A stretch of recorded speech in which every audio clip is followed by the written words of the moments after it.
Necromancers are special mages who use black and dark magic.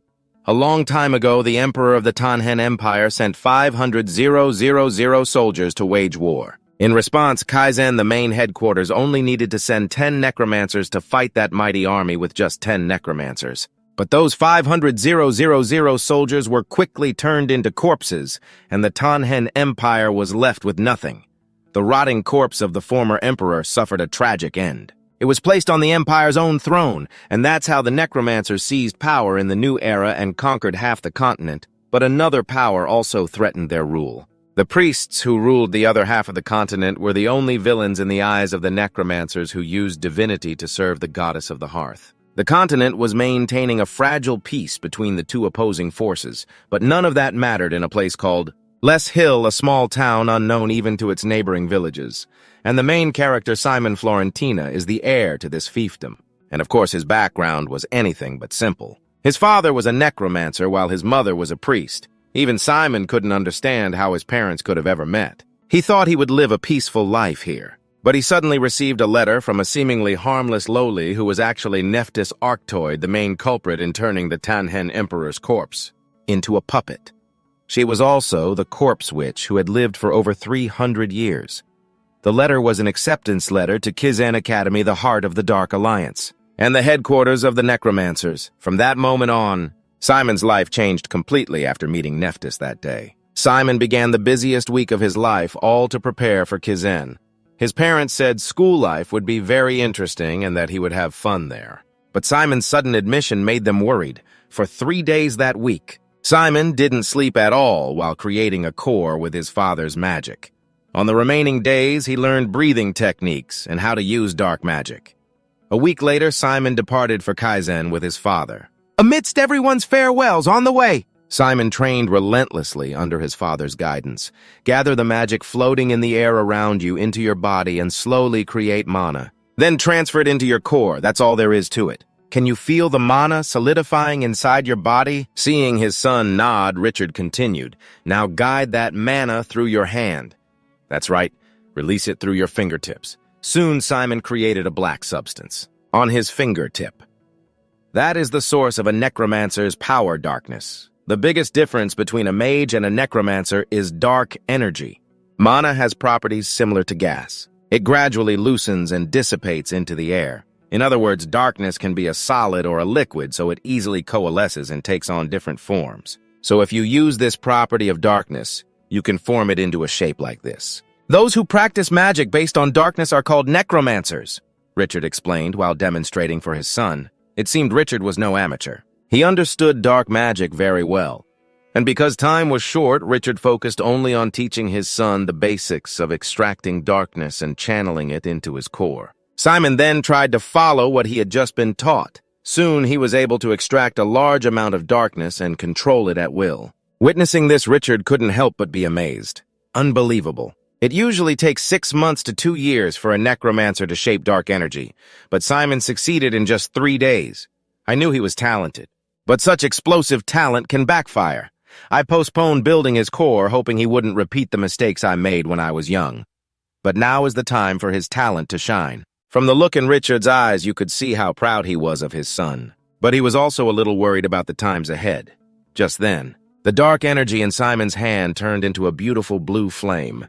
He happily showed his father, thinking it was some kind of special power. But it turned out to be just a color. It's beautiful, but it has no effect. A moment later, the carriage stopped. They had arrived. Simon was surprised, as the journey should have been much longer. Richard got out of the carriage and explained, "This is the border of the Reston Kingdom. I'll be leaving you here. I'm sorry, but I couldn't tell you beforehand. I can't enter Reston territory. It's a long story. From here on, you'll have to decide everything on your own. But don't worry, I guarantee.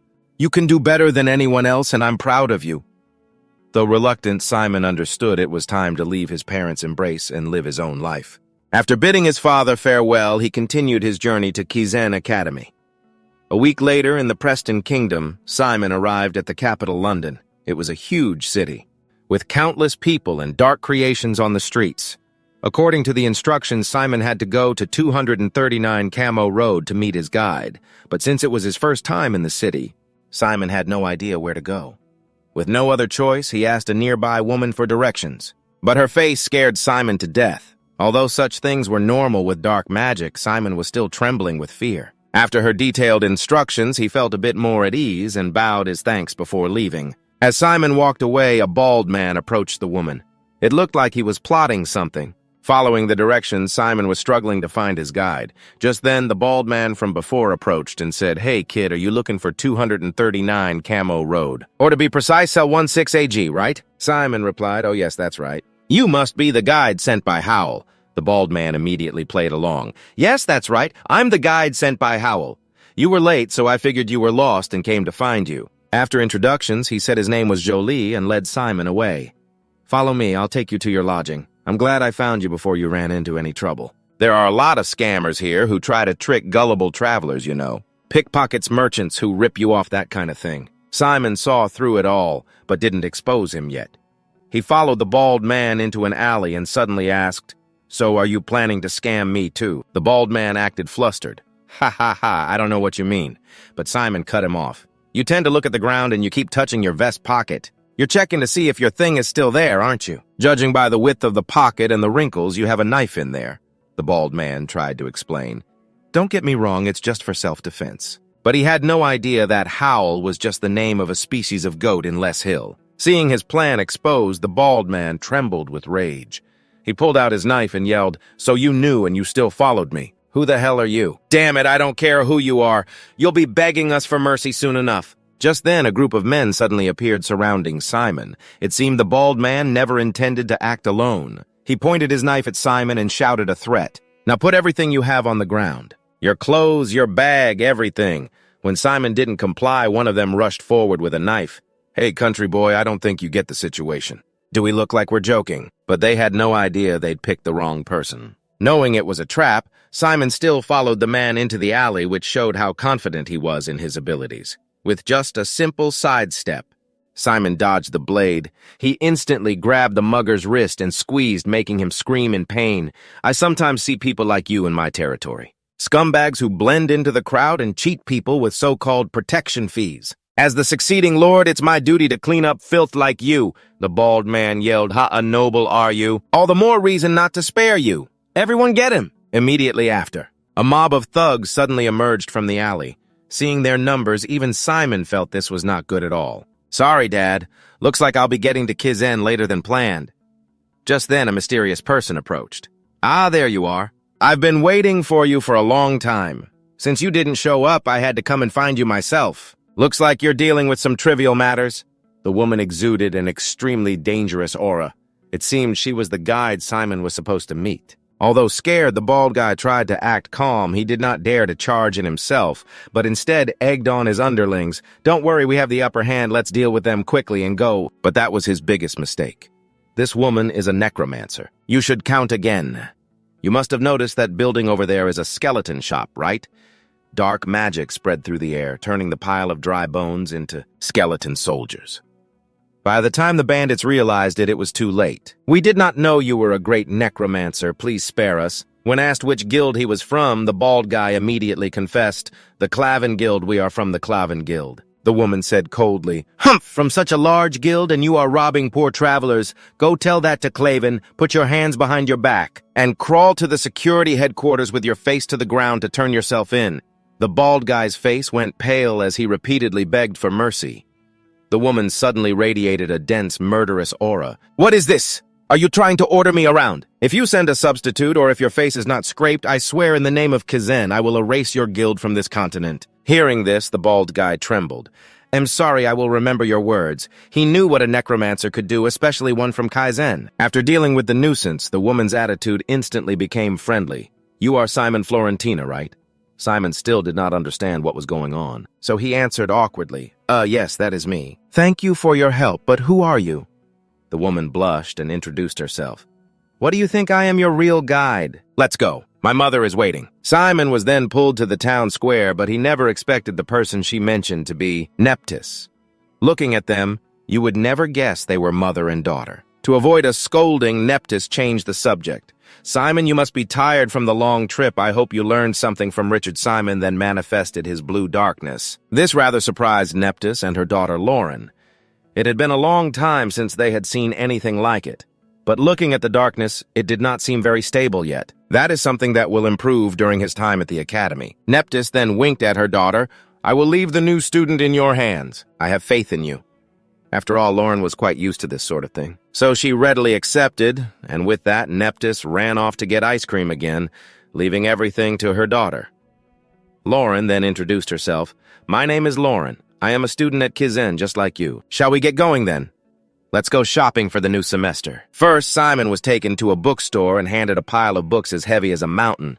A bewildered Simon asked Lauren, I don't have to learn all this in my first year, do I? Lauren smiled while grabbing another book. Of course not. This is Kaizen. You have to master all of it in the first semester. Now stop your whining. Here, take this book on toxicology. The last one is Dark Energy Studies. I will go get it. You wait here. And so Simon was left alone with a giant pile of books. Looking at the others his age, he felt even more excited for his upcoming school life. After all, he had been studying by himself since he was a child. Just then, an unfamiliar girl suddenly rushed toward him. Simon instinctively dodged, causing her to crash into the bookshelf. Fortunately, Simon managed to shield the pile of books with his body, preventing the stack from falling on the girl. It was like a scene from a novel where the hero saves the damsel. Are you okay? I'm sorry I was distracted and got in your way. Could you help me put the books back? We are going to be in trouble. By now, the girl was completely captivated by Simon's good looks. She stared at him, without blinking, already imagining a house and children. When she found out Simon was also a new student at Kaizen, she happily introduced herself. I am a new student too. My name is Cindy Vivace, and you are seeing her. Simon also happily introduced himself, as neither of them had made any new friends yet. So they became acquainted. Cindy was already completely smitten with Simon. Can I say hi to you when I see you at school? Just as it seemed they would become good friends as they were saying goodbye, Simon suddenly spoke up. Wait a minute, Cindy. Can I have my wallet back? Talk about a plot twist. Cindy's demeanor changed instantly. Ha, I can't believe I got caught. I even used my spiritual power to steal it. How did you know? Simon replied, I just saw my wallet floating in the air a moment ago. Hearing this, Cindy moved closer to question him. Huh? You actually saw that? Are you kidding me? Are you also planning to major in spiritual power studies? Simon said he had not decided on his major yet. Suddenly, Cindy got excited. I knew it, Kaizen is on a whole other level. Wow, I can't believe it. Kaizen must be full of people like you. I am so excited for school to start. If we are in the same major, we will get to see each other for 3 years. Let us be rivals then. Simon was at a complete loss for words. Is this how a thief should act when caught red-handed? After dancing around a bit, Cindy tossed the wallet back to Simon and left by passing through the bookshelf. Here is your wallet back. I am really looking forward to it. Do not you dare pretend you do not know me at school. Just then, Lauren came back saying they were out of the introductory Dark Energy Studies book. Seeing Cindy leave, she asked curiously, By the way, who was that girl? Did you already make a friend? Simon's embarrassment made Lauren even more curious. You do not have to be so shy. You can be honest with me. You are acting like you have a crush on her or something. Simon was speechless. He had almost had his wallet stolen by her. It is only your first day in the capital, and you have already run into robbers and a thief. Such bad luck. After buying all the books, Lauren decided to take Simon to buy a bag. And of course, it was not just any ordinary bag. It was a bag often used by necromancers called a magic storage, or more simply, a subspace.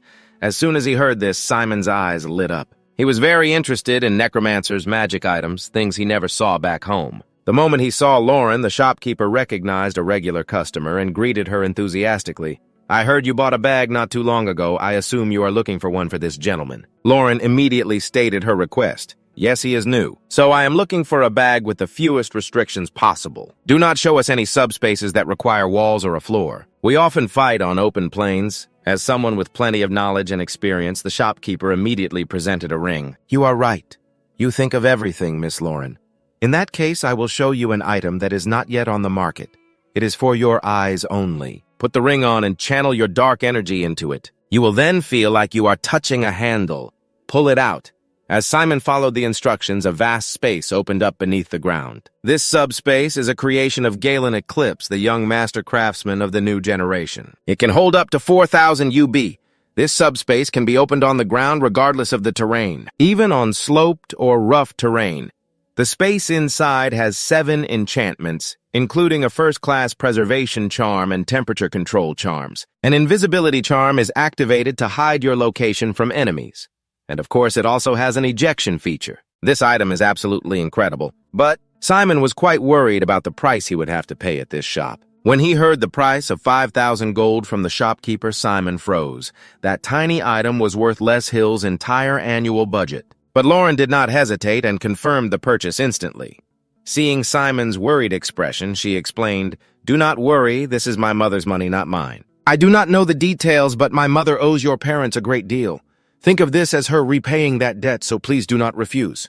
Although Simon felt awkward, he was persuaded by Lauren. He decided to study hard at the academy to repay Neptys. After buying all the necessary supplies, Lauren took Simon on a tour of the capital that evening. Over dinner, Lauren mentioned a few things he should be aware of. You should know 30% of the students at Kaizen are commoners. So do not think about using your status to push people around. Kaizen is based purely on merit. Tomorrow is your first day. Any questions? Simon remembered his conversation with Cindy and asked about the majors. Lauren was happy to explain. Majors, you ask? That is an interesting question. You'll take 9 subjects in your first semester of freshman year, 7 core subjects, and 2 electives from the second semester. You can sign up for the electives you want, and by your second year, you have to choose a major. It means you have to quickly figure out what you're good at. I recommend you decide on your core subjects first and then just focus on those. When there is group homework, students with clear strengths become more popular. Simon had already started to imagine what life at the academy would be like. When asked if he had thought about a major yet, he replied, "Well, I think I'm a little interested in spiritualism. What you showed me this morning was pretty impressive." Hearing that, Lauren got a little excited. "Oh, spiritualism is awesome. It has that authentic sorcerer vibe. One of the professors at Kaizen is Professor Hong Peng, you know." After that, the two of them talked until late at night before heading back. "If my mom finds out you're late for school tomorrow because we were out so late, she'll kill me." Simon then thanked her for everything. "Thank you for today. I had a great time. I don't think I'll ever forget this day." Lauren also felt very happy about today. Before going home, she told Simon a shocking secret. "Actually, Simon, there's something I have to tell you. You know, I didn't mean to trick you, but I didn't tell you at the right time. I'm also a new student. Let's be friends at school, okay? I'm really leaving now, bye." Simon's jaw dropped in shock. He had no idea what was going on and just stood there stunned for a while. The poor guy had been tricked 3 times in a row on the same day he left home. On top of that, he was tricked by a girl twice. Life is stormy once you leave your parents.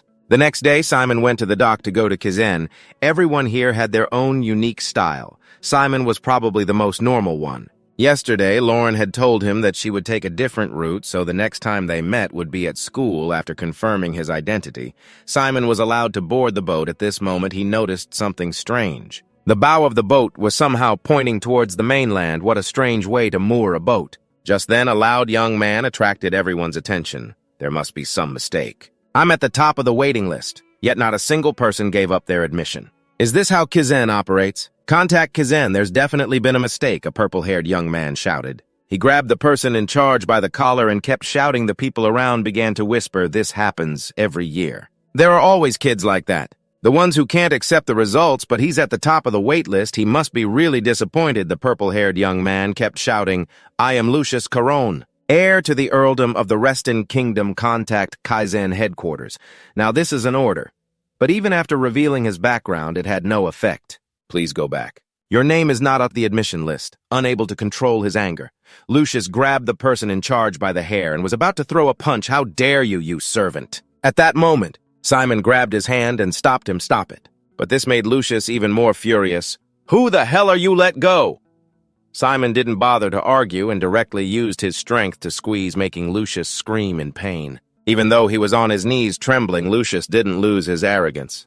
"You brat, you want to die. Do you know who my father is?" Just as Simon was about to let him know who his father was, a stern voice rang out. "What's going on?"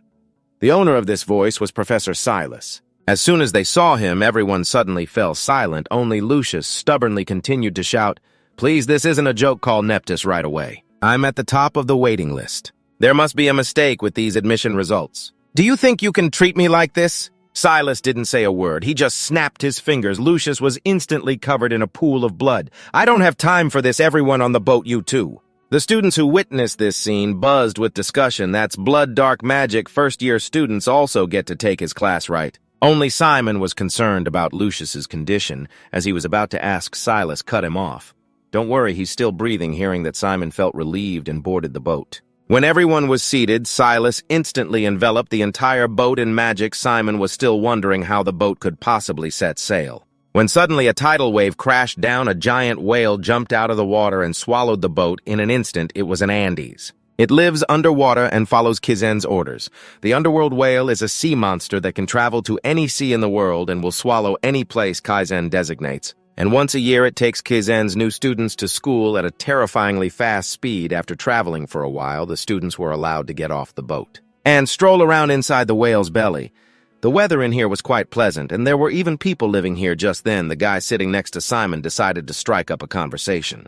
"You were amazing just now. It was a difficult situation, but you still dared to step in, and, you're also very humble. Anyway, I'm a new student just like you. My name is Rowan." After getting acquainted, Rowan asked Simon how he passed the entrance exam. Hearing about the entrance exam, Simon's mind went blank. "An exam? I didn't take any. Neptus just came and gave me an admission letter. What if I get dragged into an issue about fairness if I tell him how I was admitted?" After thinking for a moment, Simon decided to give a vague answer. "Oh, well, I did something similar, the one related to darkness, you know." Just then, an announcement saved Simon. "Attention all students, please return to the boat and take your seats. We will be arriving shortly." As he boarded the boat, Simon noticed the current was getting stronger. It seemed like something was about to happen once everyone was inside. Silas once again enveloped the boat with his magic. At this time, strong waves caused the boat to shake violently. Announcements were also made continuously. "Attention new students, the boat may experience some turbulence upon arrival, so please remain seated and do not stand up for your safety. Please hold on to the handle in front of your seat to prepare for any impact." But this announcement seemed to be useless. Everything was already flying all over the place. When the shaking stopped, Simon opened his eyes and saw an incredibly majestic sight. The whale had stopped and surfaced. The island in front of it was the legendary Kizen. At this moment, Silas dispelled his magic and brought the boat into position.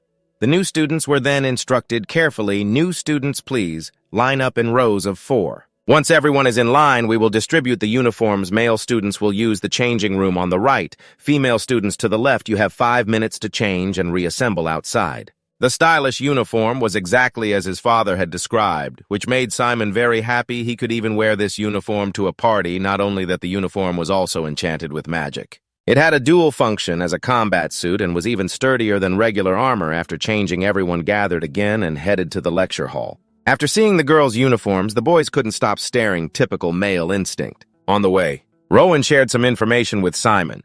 Kizen has 1,000 students in the first year, but that number is cut down to 300 in the second year. By the third year, there probably aren't even 150 left. This level of competition is really fierce. Simon's head was spinning after hearing that he had only been exposed to dark magic for a few days. He didn't know if he could make it. Rowan then introduced a few outstanding individuals to keep an eye on Senegal, the rightful heir of the Ivory Tower. And the famous rising stars are also here. That's Darkwyn Carradine, and under him is Jay Sanders. The one drawing attention with his huge build is Sathameyer, the half-giant, and the top student of the first year this year is Lauren, AKB 48. Everyone thinks she got special treatment because she's Neptus's only daughter, but I heard she took the entrance exam and passed with a decent score. She didn't get the top score on the exam, but everyone already knows. She's the best student in the class. Just then the hall lights dimmed and a voice spoke out, "Everyone, your attention, please. We will now begin the welcoming ceremony for new students. Congratulations on passing the entrance exam as a proud member of Kizen, and finally we expect the very best from all of you. Furthermore, please remember not to enter the forest next. We will introduce the professors who will be in charge of teaching the first year." Then the professors started to come out and were welcomed by all the students, but Simon only noticed that Neptus was not among them. Rowan then explained that such a brilliant headmaster would not come to a welcome ceremony for mere freshmen like this. It would be an honor to meet her even in the 3rd grade, but in Simon's impression, that was not right at all. Next on the agenda is the oath of the student representatives. The top male and female students will step up to the podium and take the oath. The first one is special admission student number 2, Seni Endok, and special admission student number 1, Simon Palentia.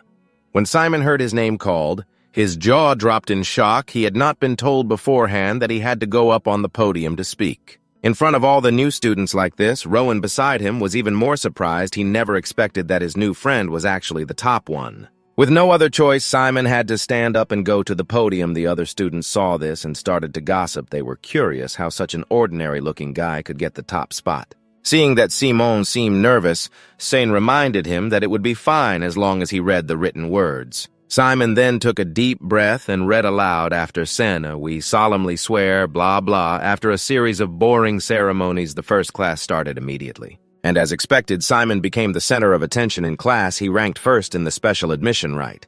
Polentia, wasn't it? I have never heard that name before. What family is that from?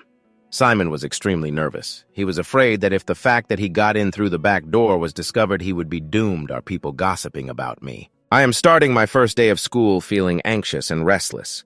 I wonder how many classes there are today. To ease his tension, Simon opened a book to read, Summoning is the magic Father used, which means if I study this subject, I can become a person like Father Richard was the ideal role model in Simon's heart. He hoped that he would become a man like his father one day. Just as Simon was daydreaming, a handsome man walked into the classroom. Some people associate necromancers with the dark and gloomy image of handling corpses in the dark. But that is all in the past. Most contemporary necromancers are very intelligent, practical, stylish, and trendy. This is the new generation of necromancers, and the person who just entered is the first-year theology professor. Bahil Amagar is a prime example of that. A rising young necromancer who became a member of the Crow. Kizen's key combat squad in his late 20s, an extremely popular idol in the eyes of Kaizen's students after he reached the center of the podium. Bahil spoke up, "Welcome everyone, this year I will be in charge of first-year theology. I am Bahil Amagar." Just with the introduction alone, the students could not contain their excitement. The whole crowd of students stood up and screamed as if they were seeing their idol. After the students settled down, Bahil continued, "Now let's take attendance. This is probably the first time you have all met, so how about when I call your name, you stand up and introduce yourselves?" Afterwards, each student stood up and gave a brief introduction about themselves. And not surprisingly, when it was Simon's turn, the whispers rose again somewhere in the classroom. After attendance was taken for all students, Bahil picked up chalk and wrote on the board, "I will start with a basic question. Why must we study theology? Does anyone know the definition of a curse?" As soon as he finished, James immediately raised his hand. "A curse is a form of dark magic that can maintain our strength while weakening the opponent, sir."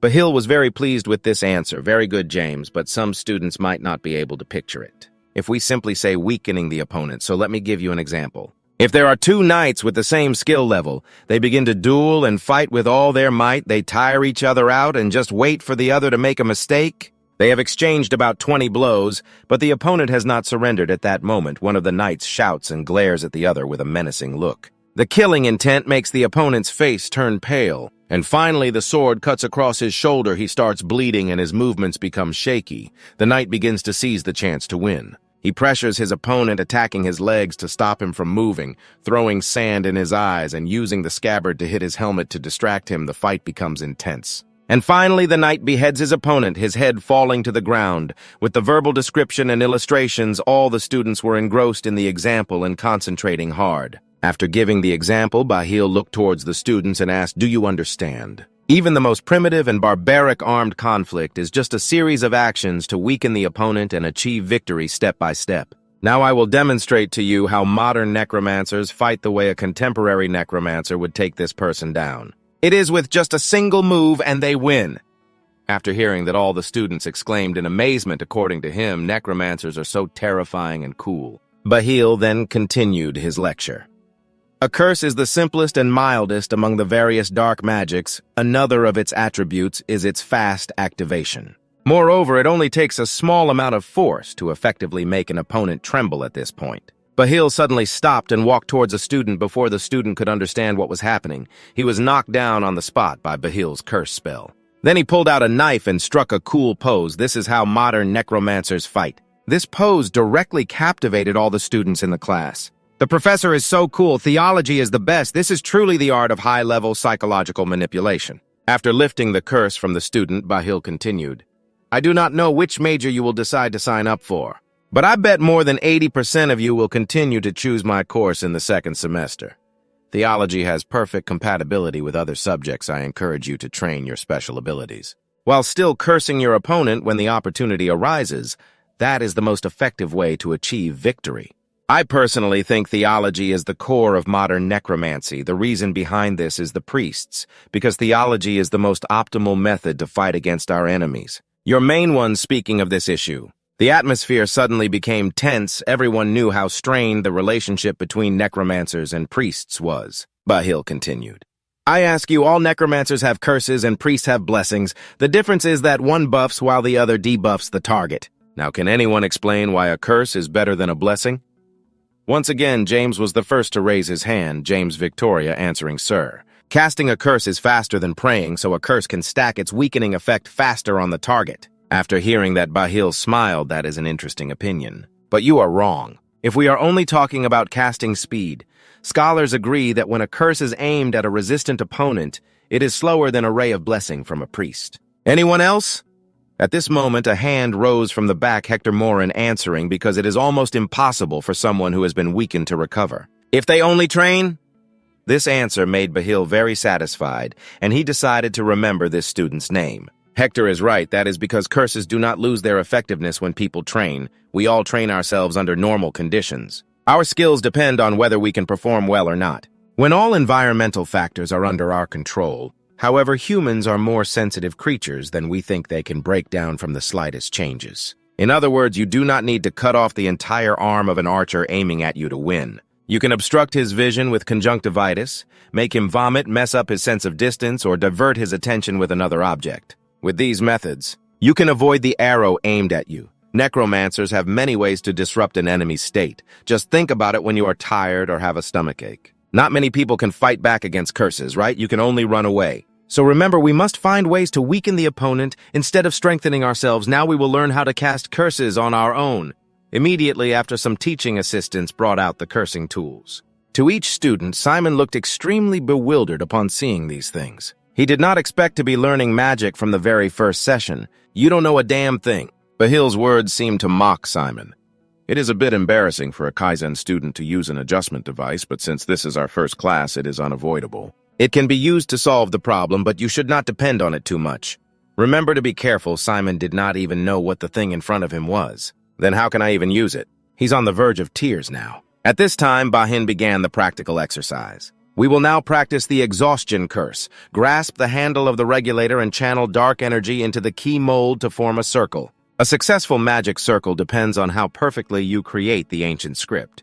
Simply put, the ancient script is a set of characters containing magical power using dark power to draw. The ancient script can enhance the current magical effect. Once you've completed the magic circle, raise it into the air. Simon focused and followed the instructions, and he succeeded on his first try. As he was celebrating, he suddenly realized something was wrong. The other students' magic circles were beautiful and perfect, while his was distorted and ugly and eyesore. As expected, that failed creation didn't last long and collapsed immediately. And once again, Simon was mocked by the professor. I see some students' magic circles have fallen. That happens when you haven't refined your dark energy enough or when your connection to the magic circle weakens.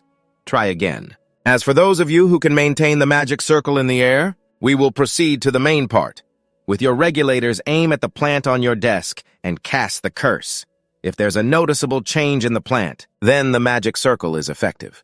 Soon, a few students succeeded on their very first try.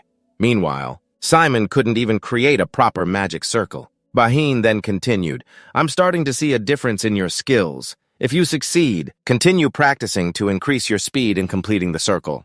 Once you're satisfied with your speed, practice creating it without the regulator. The number of students who successfully cast the curse gradually increased, and they began more advanced training. Meanwhile, Simon kept failing repeatedly at the first step.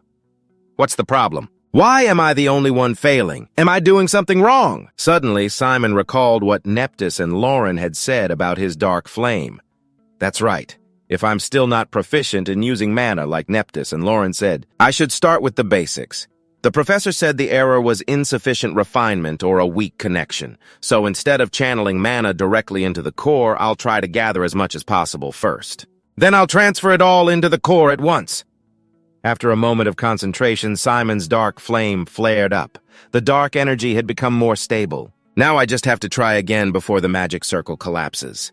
Finally, Simon's magic circle stabilized and was a success. Casting the weakening curse on the plant, his first success made Simon overjoyed. But at the back of the class, someone named Hector was glaring daggers at him. It seems he doesn't have a good impression of the person who placed first like Simon. Simon had just succeeded once when the professor signaled for it to end. Simon had just breathed a sigh of relief when Baheen looked at the list and spoke. For the remainder of the class, we will apply the magic we've learned. Today, in a practical application. I see we have the student who ranked first in the special selection in this class. Simon Florentia, please step forward. All eyes immediately turned to Simon. Because everyone was so focused earlier, they didn't know how miserably he had been failing. They were all curious to see how talented the top-ranked student would be. Baheen continued searching the list for another name. Let's see who would be a worthy opponent for our outstanding #1 student. I see there are also some students with very impressive entrance exam scores. Hector Mo, please come forward. Upon being called, Hector stepped forward without hesitation. He was extremely confident in his abilities, standing majestically with his arms crossed. I will explain the rules. The only curse you may use is exhaustion. Complete it and cast it on your opponent. The first person whose knee or butt touches the ground loses. The teaching assistant then gave regulators to both of them, but Hector suddenly raised his hand. Professor, I will complete it without using a regulator. Seeing this, Baheen smiled brightly. What an admirable attitude. He seems quite intelligent despite that rough, thuggish appearance. After I mentioned not using the regulator, he proposed another way to showcase his skills and impress me, and Hector has achieved his goal. When Simon was asked, he chose to use the regulator, which was to be expected. Just a moment ago, he had to clench his butt with all his might just to succeed. Trying to do it without one now would be certain failure. But this left a bad impression on Baheen. He gave Simon a contemptuous look before quickly changing his expression to a smile. All right, then you may begin on my signal. Good luck to you both. Ready, begin. Simon immediately grabbed the regulator and focused on channeling dark energy into the mold. Don't worry, just do it like you did before. You can do it, just a little more. But before Simon's magic circle was even halfway done, he was hit by his opponent's spell. Hector could create a fast and precise magic circle without needing a regulator. He was now basking in the praise of the other students. Simon, despite feeling tired, tried to focus on completing his magic circle. After struggling for a moment, he finally completed it. He made the magic circle float, but before he could do anything, its structure suddenly collapsed. Casting a spell now would be useless, so Simon had no choice but to start over. But before he could even start again, he was hit by several more exhaustion spells from Hector. Simon immediately felt the curse's power and almost fell to the ground. The other students witnessing this began to chatter. It's over. That's the 5th time already. Did he really rank first? I don't know. He can't even cast a single spell. Although Simon tried his best to stand, he only received his opponent's scorn. Give up. You look pathetic. Do you want to know how this will end? Hector had no intention of holding back and cast the exhaustion spell again. The pressure on Simon grew, becoming almost unbearable. Baheen was calmly observing the match. Hector is truly a rare gem. His talent is one thing, but this kid also has the mindset of a Kaizen student. He's going to become an outstanding student. He'll be outstanding by the time he's a 3rd year. On the other hand, this first-ranked student has no preparation or basic knowledge of dark magic, let alone practical experience. Why would Neptune give him the top spot? The top 4 students get an official invitation to join Kaizen without taking the notoriously difficult entrance exam. These people are supposed to be prodigies of the century. Especially the one who ranked first in the special selection personally chosen by Neptus, who is destined to become a leading figure in their field. But I just can't see his potential. If I had to point out one thing, it would be his endurance. A normal student his age would have collapsed after the 4th exhaustion spell. But he has endured 9 exhaustion spells so far. This kid is still persisting with his spell even though he can barely stand, so I guess his mental fortitude is very strong. But that's just what a combat magic professor would want, because they value physical and mental strength, which has nothing to do with my specialty. Just then, Simon managed to raise his magic circle and use the exhaustion spell on his opponent. Baheen was immediately surprised, not because Simon had succeeded under such difficult conditions, but because of the power of the curse. The one who felt it most clearly was Hector. He almost fell to his knees from just a single hit. Can the exhaustion spell be this powerful? It didn't feel like this during practice. Are you kidding me? I can't lose just because I got cursed once. I have the upper hand. I can handle this nuisance. Hector then used all of his strength to stand and cast the exhaustion spell one more time. This was Simon's limit. He couldn't take it and fell to his knees. The other students immediately cheered in admiration. Baheen announced the result. The match is over. The winner is Hector Mo. Both of you did very well. It was an interesting match. After dispelling the curse on Simon with a snap of his fingers, Baheen declared the class over. After class, a female student approached with a question, but Baheen turned her down, saying he'd explain in his office later. I can't waste this precious moment on an ordinary girl. Like her, Simon Florentina. The single final exhaustion curse he cast on Hector was worth more than 10 of Hector's. That was the ultimate strike. Such a genius. He must major in curse arts no matter what. Baheen muttered to himself with a creepy smile. It seems he's taken an interest in this top-ranked student. Meanwhile, Simon was exhausted after his first day of classes at Kaizen. He never expected to face so much trouble right from day one. It wasn't fun at all, like his father had said. After a few more classes, Simon, looking like a zombie, complained to a classmate. "Why are these classes so tiring?" The classmate explained. "Of course, it's because you were chosen as a special admission student. The top-tier special admission at that." Simon still didn't get what that had to do with his classes being so hard, so the classmate had to explain further. Well, at Kaizen, it's not just the students who compete fiercely. The professors do as well. Professors who don't perform well get fired mid-semester, and their salaries might even change. Those with good results also have more influence at Kaizen. On top of that, all the professors are eager to have talented students. So just imagine having the #1 special admission student in class. Simon clutched his head in frustration. In short, the professors call on me in every class to test my abilities, right? Unfortunately, that was exactly the case. The classmate then added, "That's right. And the girl they call your rival, Malin Wieland, is the top student in Class A in the entire first year. So it would be easy to find out just how good you are by pitting you against her. But you couldn't beat her even once, so the professors are all confused. They thought you were an outstanding student. But it turns out you're just a beginner." Simon now understood the reason for everything. "I get it now. Oh, by the way, thanks for the explanation. But who are you?" For him to complain to someone without even knowing their name is just speechless. Hearing that, the classmate got angry and shouted, "How could you be so cold?" We already introduced ourselves in Professor Baheen's class. "I'm Dick Haywood from Class A." Simon could only give an awkward smile and apologize. He was so exhausted today he didn't have the energy to remember anything else. Just the enchanting practice in Professor Baheen's class had completely drained him, tired as he was. But Simon found the classes very interesting.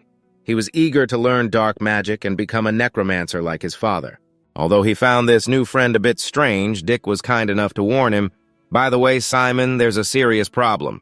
Hector has started forming his own faction. He impressed a lot of kids in Professor Baheen's class, so it's no surprise they're gathering around him. Plus, he's the eldest son of a powerful family, so he's pretty famous." Simon didn't pay it much mind. He had come here only to study. Seeing this, Dick shouted in agitation, "Come on, you need to get with the program. Politics are also incredibly important here at Kaizen. Do you have any idea what will happen if the whole class falls under Hector's influence? Anyone who gets on his bad side will fail at this school. For starters, they won't be able to find partners for group assignments." Simon now understood the gravity of the situation, but he had a question first. "You seem pretty savvy about this political stuff, Dick. So why come to me and not Hector?" Dick explained shyly. "Well, that's because I'm just a commoner. I come from a family of merchants. And while everyone is treated fairly at Kaizen, there are still some noble kids who like to show off their family status. Of course, Simon wasn't one of them. Although he was also a noble, he was from the middle of nowhere, so it didn't really count for much." Dick then revealed his main reason for approaching Simon. "I have a proposal. Join my side, Simon. You might lack skills, or at least that's what everyone is saying. But the fact remains that you're the #1 special admission student. The kids from the prep class might do better for now, but eventually we'll all be equals. And Neptus must have had a reason for letting you pass the special admission. In other words, you have a hidden talent that even you aren't aware of. This guy really is a good judge of character. He's definitely betting on the right horse. But recruiting the male lead is just wishful thinking." Simon just chuckled, stood up, and held out his hand.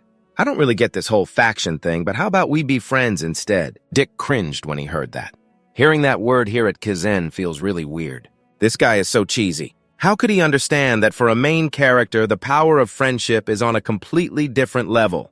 But Dick's intuition told him that being friends with Simon was the right choice, and so the two shook hands and became friends. After a short break, it was time for the next class to begin.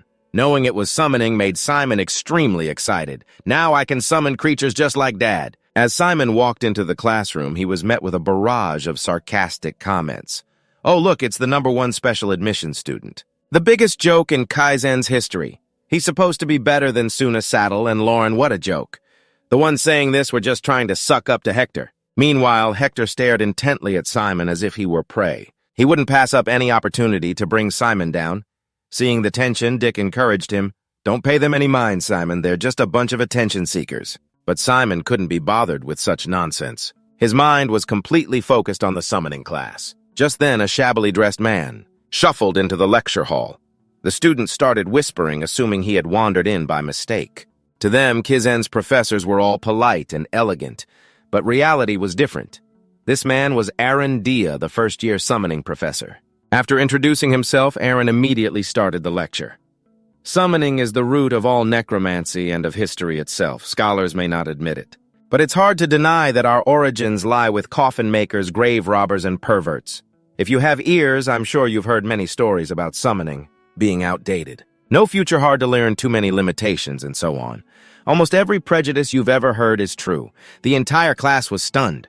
What on earth was this man saying? He didn't sound like a summoning professor at all. The mood in the classroom soured, but Aaron ignored it and continued. "I'm sure all the other classes are trying to sell you on how great their major is and why you should choose it. Personally, I'm not a fan of that approach. I think I should tell you both the pros and cons so you can make an informed decision. So let's start with the disadvantages. It's very expensive, whatever you're estimating. It's several times more expensive than that. The material costs for summoning are higher than the tuition for all your other subjects combined, and materials are essential in summoning. We can't just kill people or animals for materials. So nowadays, we purchase and use skeletons or specially processed corpses to create the undead. Most of these off-the-shelf products can only be used once. Often we spend more on materials than we get from mission rewards, so if you plan to major in summoning, forget about making money. Second disadvantage, high dependency on creatures. It's obvious if you think about it, since summoning is all about fighting with your summons. When they're destroyed, a summoner's power drops by over 80%. This issue is directly related to the first disadvantage. For instance, summoners today often use modified semi-permanent undead instead of disposable ones. Imagine what happens when this kind of undead is destroyed. The summoner suffers both a strategic and financial blow from losing these creatures. Until they can recover from the damage, all they can do is watch their comrades strategize. Finally, the third and most important disadvantage, summoning is extremely weak against priests. To be precise, this makes it unsuitable for modern warfare. Modern warfare is phased warfare. Summoning is at its most effective during all-out full-scale wars. In such wars, summoners have an endless supply of materials for their undead. But since the armistice, modern warfare has become small-scale. These are typically localized conflicts. For battles where traceability is low, curses and sorcerers are more popular. And yes, summoning is very weak against priests. Just imagine one holy spell wiping out your entire army of the undead. Think of all the time and money it would take to rebuild it.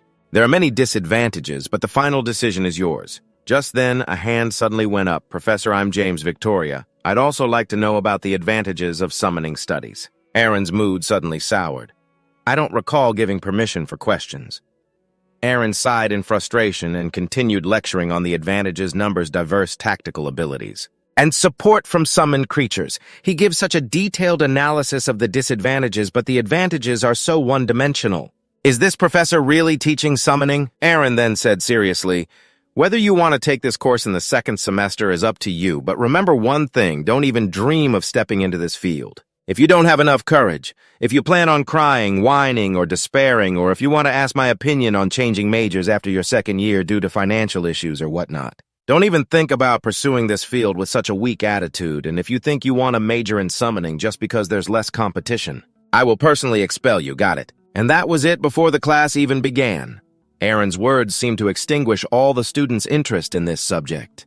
The teaching assistants standing nearby could only shake their heads wearily. They were all too used to this. After that, each student was given a box of materials for the class. "What you're holding is the skeleton of an island ratman. Its skeletal structure is similar to a human's, but it's cheaper and simpler than a human skeleton.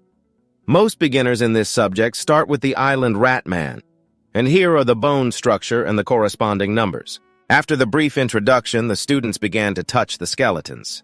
Although they looked a bit creepy, they were thankfully completely clean. Aaron then guided the students step by step. "Let's begin. Take out skull number 1. You'll see a part where you can place your hand. Underneath the skull and inside it is the magic circle adjustment device. Place your hand inside and create the magic circle. After the magic circle was cast before he could finish, the student screamed as the pile of skulls suddenly moved. Aaron laughed gleefully. Oh dear. I was about to tell you not to be startled because the undead would be activated. I guess I was a little late. While the other students were busy screaming, Simon easily controlled the skull with a single command to deck, seeing that even he was amazed by this incredible maneuver. Simon just explained that he had encountered these things a lot, so he was experienced. Aaron slammed the table and said, "Get used to it. You're necromancers, aren't you?" After activating the magic circle, the process of creating the undead is almost complete. Of course, it can't move freely yet because it doesn't have a body. So now you have to build its body for it. Necromancers should be familiar with the skeletal structure of summoned creatures. The human body has a total of 206 bones, but the island ratman only has 53. So it's much easier. First find cervical bone number 2 and connect it to the skull. The skeleton tends to return to its original shape, so assembly will be very simple if you do it correctly. Aaron then read out the steps in order. Despite some difficulties, the students quickly got used to it and followed the instructions. The talented students even finished on their own, much earlier than the others. And in this subject, Simon completed the task without any difficulty. Not only that, he even had enough time to point out and correct Deck's mistakes after the practical part ended. As usual, it was time for a showdown between Simon and another student. His opponent this time was none other than Hector. Talk about a small world for rivals. Before they began, Aaron explained the rules for this match. We have 10 minutes left. You two will assemble the skeleton and use it to retrieve this necklace. Whoever gets the necklace before time is up wins. You cannot retrieve the necklace yourselves or use dark magic. Anything else is allowed. All right, get in position. Ready, begin.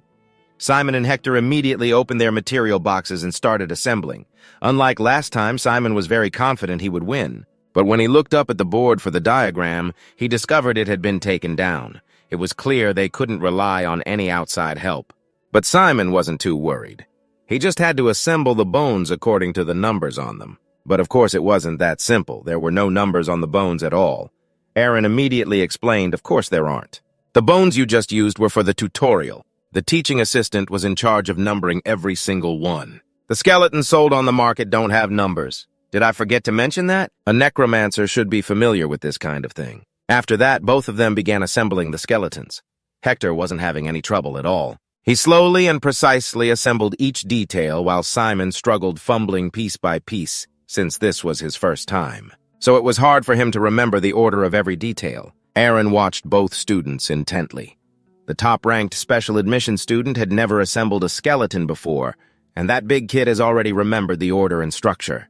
He's relying on knowledge more than memory. What he learned in the prep class is helping him, but it's his intuition that's keeping him from making a critical error. So it's Hector. He's got a knack for this. As for that top-ranked kid, he's on the verge of collapsing. Did he never take a prep class? Hector seems to be the only talented one I see in this class. Before long, Hector's skeleton was already able to stand on its own. Now he just had to attach the 2 arms to finish. The other students gasped in amazement. Even though he was close to winning, Hector remained extremely careful with every action. I'm going to win. When I have the chance, I will crush you like this. You'll never get another chance to compete with me. I have to make him the laughingstock of the class. I'll trample on the confidence that comes with his #1 rank and watch him fall. After finishing the final steps, Hector's rat successfully grabbed the necklace with 5 minutes to spare. If Hector keeps the necklace in his skeleton's possession, he'll win. Simon's hands trembled as he tried to finish as quickly as possible. I was too confident. Hector took prep classes, but this is the first time I've ever assembled a skeleton. My chances of winning are slim. Instead of trying to recall what I learned in class, I should just forget it. That's right. I'll just go with my gut. I'll just assemble it my own way. Seeing that Simon wasn't following what they had just been taught, the other students began to whisper. What is he doing? He's already wrong from the first step. Has he given up? No talent or courage. How did someone like him get first place? Ignoring the murmurs, Simon focused on his assembly. The professor said to use the skeleton to get the necklace, but he never said it had to be a perfect one. I don't have time for this. Forget the complex structure. The simpler, the better. Use bone number 20 as the foreleg. Can't skip number 27. Because this is a crucial part. I'll skip 28, use 29, and then 31. Just like that, the skeleton was gradually completed with omitted parts. Seeing this, Aaron's eyes widened in shock. Impossible. How did that kid do it? This is the skeleton of a gray rat. The gray rat is the pre-evolutionary form of the island rat man. He used a different assembly method to create that structure. Of course, it's not a perfect match, but it's still an undead. It doesn't have to be identical. As long as it can move, it's fine. How can a student who never took a prep class do this? Did he figure it out on his own without relying on knowledge? After some trial and error, Simon finally completed the skeleton based on his instincts.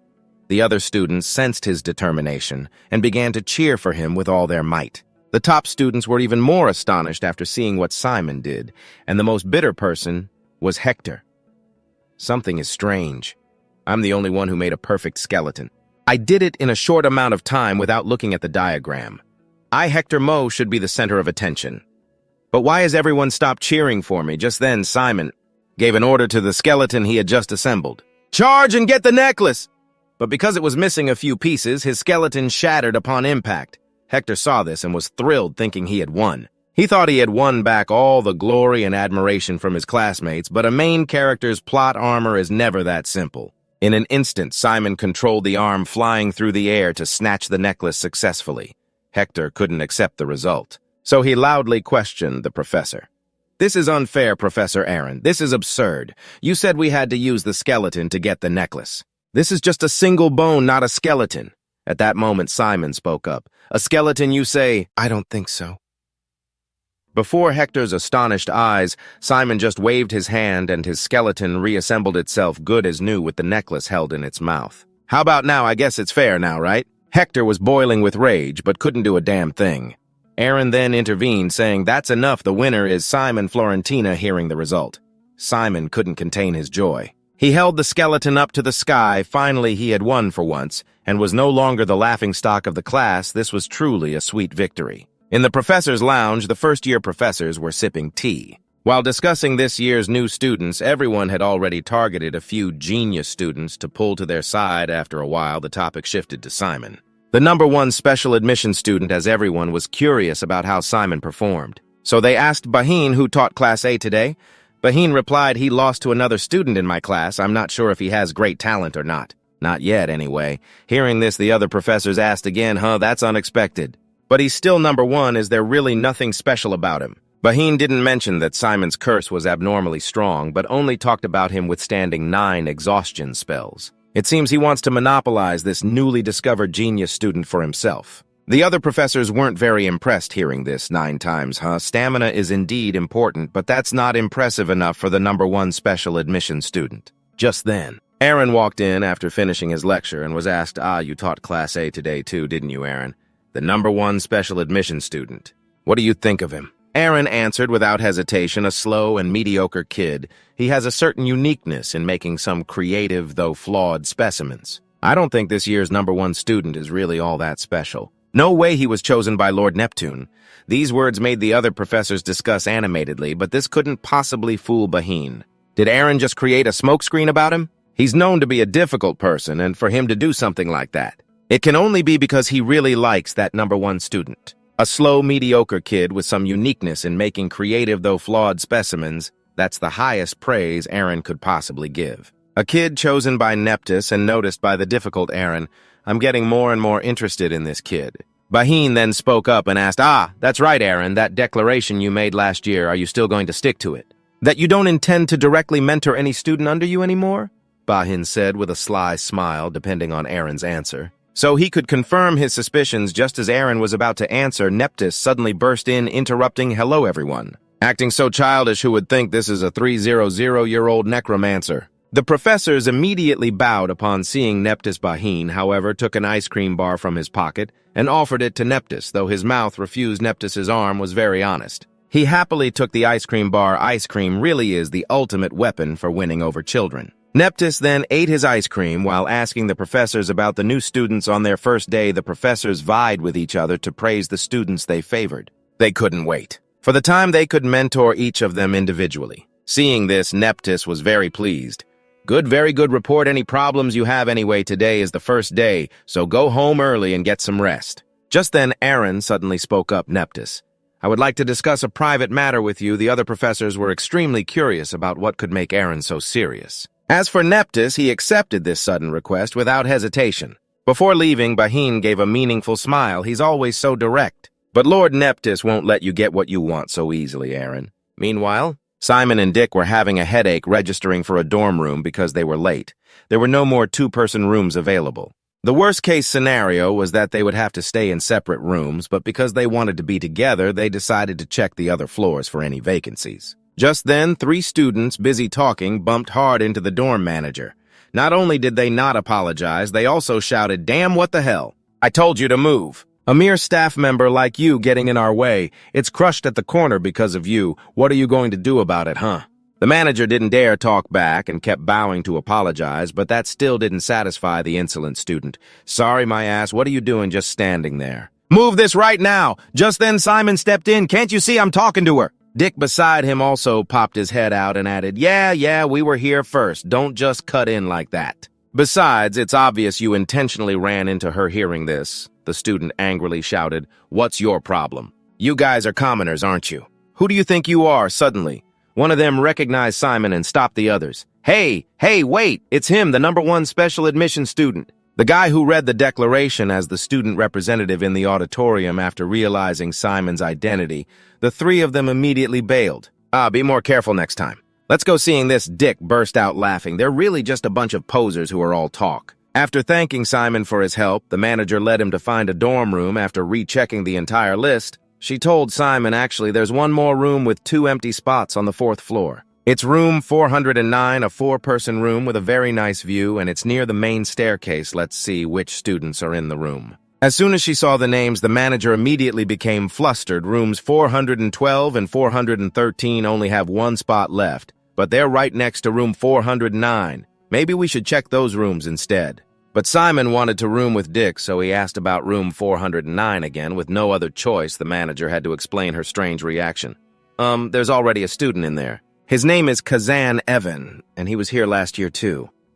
Hearing this, Simon asked again last year, but this is the freshman dorm, the manager continued. "Kazan failed to advance to the 2nd year. I heard he has some issues, so he had to start over from the beginning. I'm just a caretaker for this dorm. So I don't know the details, but I heard that many of his roommates had to request a room change. They had bruises on their faces, and Kazan also gets into a lot of trouble." "That's what I heard. Kazan usually expels problem students. It's strange that he's an exception." After hearing this, Dick got a bit scared and advised Simon to find another room. But Simon decided to go in, say hello, and figure things out later. Ignoring Dick's advice, as soon as they opened the door, they both immediately felt a gloomy atmosphere. The room was pitch black with no light, and someone was covered with a blanket on the bed. "Hello, excuse me, sorry to bother you while you're sleeping. We'd like to stay in this room with you. Would that be all right?" As soon as the words were out, Kazan woke up immediately. He stared straight at Simon with bloodshot eyes. "New students, I see, so today is the day they announce the application results, huh? Time really flies. You don't have to be so polite. I'm a freshman too, after all." Seeing Kazan's scarred body, Dick was so scared he almost peed his pants. He hid behind Simon, trembling. Just as Simon was about to speak, Kazan cut him off. "I don't know how long you two will last in this academy, but remember these 2 things. First, don't stick your nose into my business. Second, don't make a ruckus before I go to sleep. Once I'm asleep, you can sing, dance, or do whatever you want." After hearing this, Simon asked, "So you're letting us stay?" Kazan didn't care and went back to sleep under his blanket. It doesn't really matter, does it? If it wasn't you two, someone else would come anyway, since this is the only vacant room. After getting approval, Simon and Dick went outside to inform the manager they would be staying in that room. Seeing that Simon seemed sure about this decision, the manager could only give a little advice. "All right then. If you have any problems, don't hesitate to let me know. I'll immediately report it to the administration for them to handle after filling out the nameplate for the room." Simon and Dick moved their things to the new room together. Dick was still uneasy and asked again, "Do you really think he won't wake up?" Simon replied, "I'm not sure, but he did say we can do whatever we want once he's asleep." To test it out, Dick suddenly dropped the pile of books in his hand, making a loud noise, but Kazan didn't react at all. Only then did Dick feel somewhat relieved. So he was telling the truth. "I don't think he's a bad person. As long as we follow his rules, we'll be fine. Anyway, now that we have a room, let's drop our things off and go take a bath. I saw a bathroom on the 2nd floor when we were coming up. Let's go check it out." Hearing about the bathroom, Simon became unusually excited. After trying it, he was extremely satisfied, but his actions, like a country bumpkin, attracted a lot of attention. According to Dick, Simon was already the center of gossip for placing first in the exam, and now he was also being called a country bumpkin and an old pretender. While talking, the two discussed how only 300 students would be able to continue to the second year. It all depended on the scores they achieved. Simon then heard about the concept of student protection for the first time. Seeing Simon's confusion, Dick explained it's for when they can't properly evaluate or grade a student yet. At such a time, the professors can't speak privately with these students, and they can't arbitrarily expel those students either. They're also not allowed to harm the students. If I remember correctly, there are many other forbidden things, but I can't recall them all. Hearing this, Simon panicked a little. So they're turning a blind eye to everything I did today. Luckily, thanks to student protection, Simon wasn't expelled for his crappy knowledge. Dick continued to explain that after that period, expelling students is common. Expulsion for not showing enough talent, for not showing any promise of a successful future. Violating rules, submitting low-quality assignments, you name it. But if you can hold on until the end of the first year, then you can get a job almost anywhere.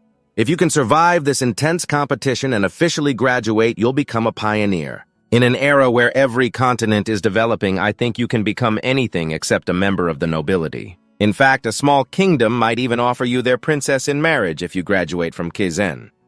The title of a Kaizen necromancer is that valuable. From that, you can see just how terrifyingly immense the power of a headmaster like Neptus is. When asked if his purpose for coming here was to become a noble, Dick answered with a firm no. Although it would bring certain benefits, that's not my goal. My goal is money, lots and lots of it. So from now on, I'm going to be very busy. Just then, a box suddenly flew out from the dark hole on the floor and into Simon's hand. Dick was scared stiff seeing it, but it was just a subspace. And this is a rat-shaped skeleton creation kit. I haven't taken many classes on this yet, so I brought one here to practice and get more familiar with it.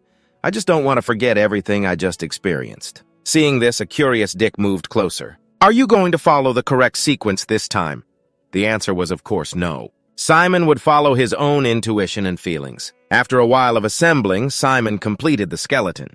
Dick immediately recognized it was similar to the one Simon built in class, but it could be improved further. It took me longer, but it's still flawed and one leg is loose.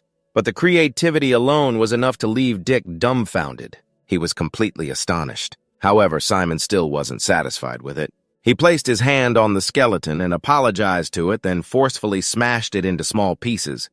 Dick panicked. What's going on? What's wrong? But you did such a good job. Simon closed his eyes, concentrating on recalling what Aaron taught in class. Skeletons created through summoning magic often retain some characteristics of their former bodies. The official term for this is regenerative force, also known as gravitational pull. Simon then focused on sensing every scattered fragment. Everything appeared in his mind. As long as Simon could remember their positions, reconstructing the original form with a single command wouldn't be hard. The skeleton instantly returned to its original form as if it had never been destroyed.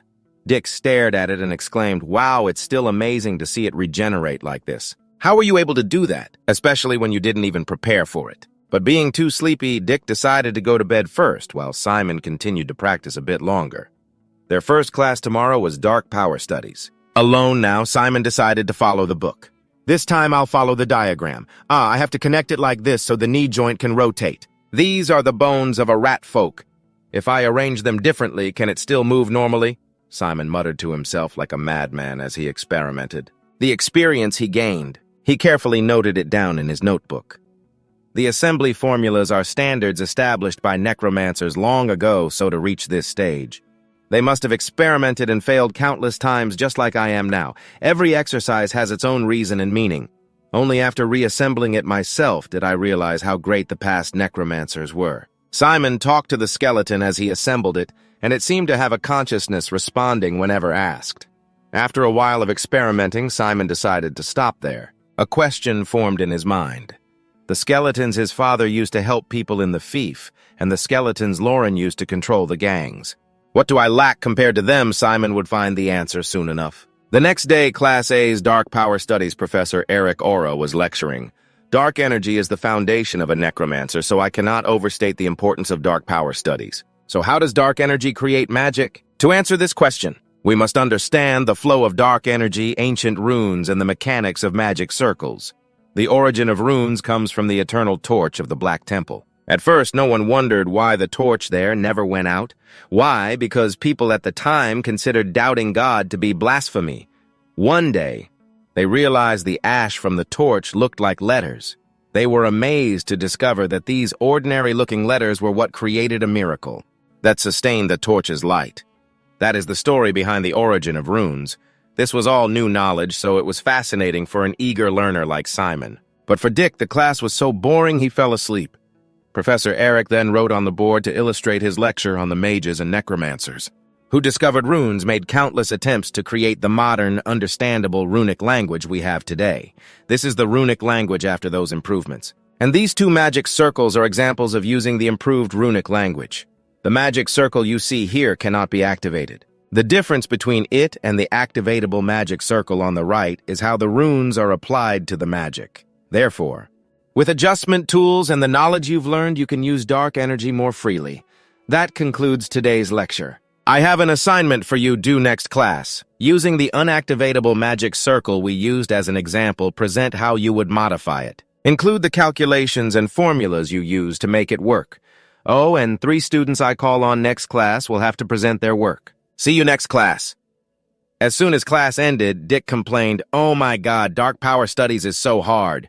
It feels just like studying algebra with my dad. Why can't I remember any of these formulas? I don't even get why we need to know those rules." Simon then spoke up. But it wasn't that bad. I didn't understand more than half of the lecture myself. But I liked how he described each principle. The two then bantered as they headed to their next class, Combat Magic, while the whole class wondered where the professor was. The ground suddenly began to shake. A huge cloud of dust appeared in the distance, heading towards them. By the time they realized it was a herd of hippos, they were already surrounded. As the class trembled in fear, a voice rang out, "Ha ha ha, welcome new students. Today Professor Ben will be teaching on Rock Mountain. Now everyone get on the hippos' backs," Dick whispered to Simon. Actually, it's not that surprising. The combat magic professor is known for being an eccentric. Here at Kizen, I heard she camps out at different spots on Steep Mountain. At that moment, an angry student yelled, "Hey, you told us to climb on that thing. You should roll out a carpet or something. Only then can we get on that monster and sit down." What a pampered young master who has never experienced life. Now is not the time to be making demands. The young man on the hippo heard this and without hesitation crushed the student on the ground. The student then screamed, "What do you think you're doing? A servant like you dares to get in our way. We are Kaizen students." How insolent, the young man sternly threatened. "Why are new students these days so foolish you should call me teaching assistant, not a servant?" Realizing he had done something foolish, the student repeatedly apologized to the teaching assistant in tears. After that, the class split into groups of 3 and climbed onto the hippos to go to Mount Rock. Along with Simon and Dick was a pretty and cute female student. It seems the main character's aura is starting to work again. They had just started, but the whole class was already screaming in agony after a long journey. The class finally reached the steep mountain, the location for this class. The physically weak students fainted on the spot after being tormented for a while.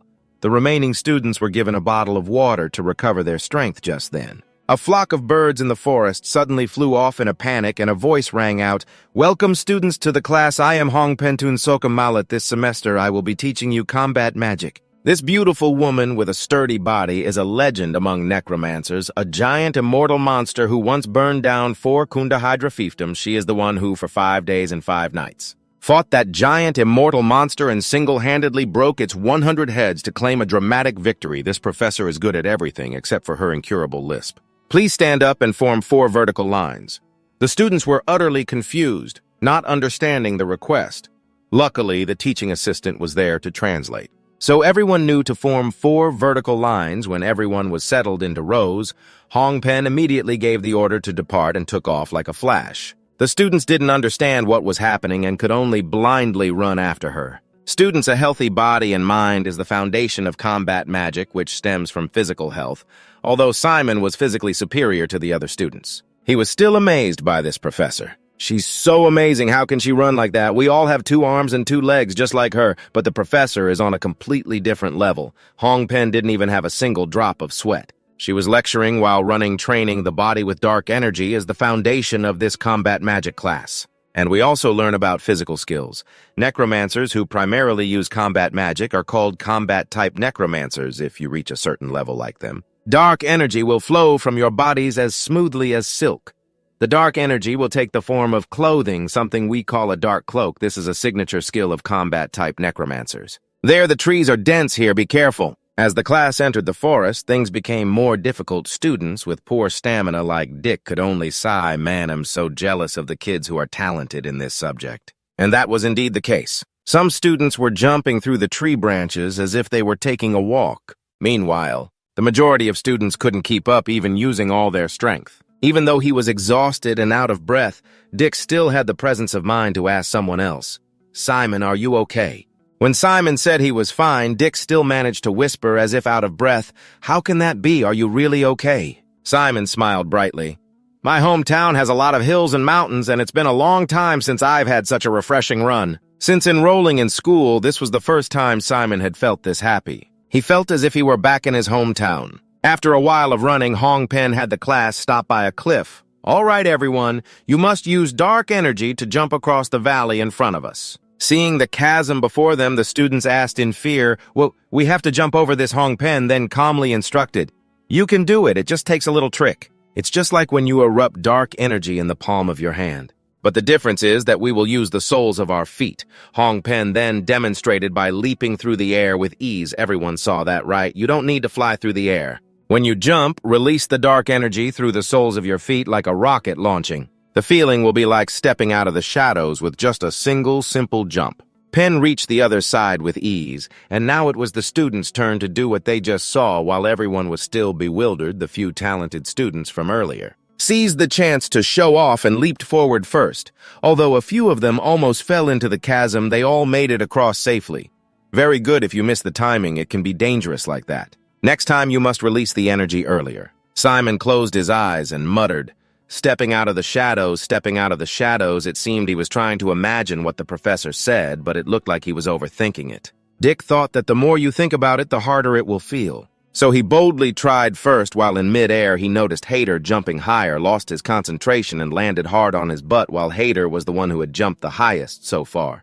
And received praise from his classmates. It seems his physical abilities weren't bad at all. Seeing that Simon still hadn't started, Dick spoke up to encourage him. "Simon, did you see me just now? Even I could do it. You'll do great." Simon then did as the professor said and leaped super high and far, drawing everyone's attention. "I did it." He succeeded on his very first try. This made Simon extremely happy. He wouldn't be the laughingstock of the class anymore.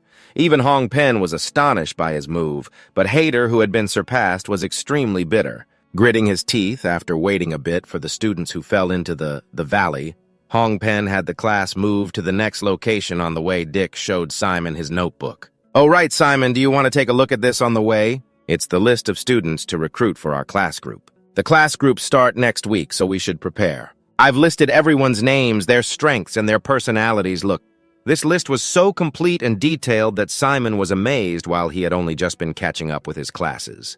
Dick had already found the time to observe the other students in class. Oh, so that's why he sought me out and not Hader. Because after observing Hader, he thought he couldn't get along with him anyway. You need to get along to maintain a group. When asked for his thoughts, Dick replied, "Most of the students in our class are very proficient. They're all good. But that girl, the one who rode the hippo with us, I guess as soon as the student protection period ends, she will be expelled immediately. Only 2 people in the class fell into the valley, and she was one of them. Her personality is also quite timid, so she will probably get bullied." Just then, Hong Pen started running again. "Students, we've walked for a bit now. Let's continue running, shall we? Seeing this?" The students groaned endlessly. Only Simon felt happy to be running. "This class is so dynamic. This is so much fun. This guy must be crazy." Suddenly, the ground shook violently. A herd of hippos was frantically charging toward the students. When the students looked for the professor's help, she was nowhere to be found. Even the teaching assistant had vanished without a trace at some point. In a moment of danger, Simon used an explosion of dark energy from his feet to leap high into the sky. Dick said there would be no danger during the student protection period. But could this be an accident? If we can't avoid this herd of hippos, someone might get hurt, but it seems Simon was worrying for nothing. The students of Kaizen wouldn't give up that easily. In various ways, the students safely got past the herd of hippos while hovering in the air. An acquaintance came to greet Simon, but he didn't notice it and focused on landing.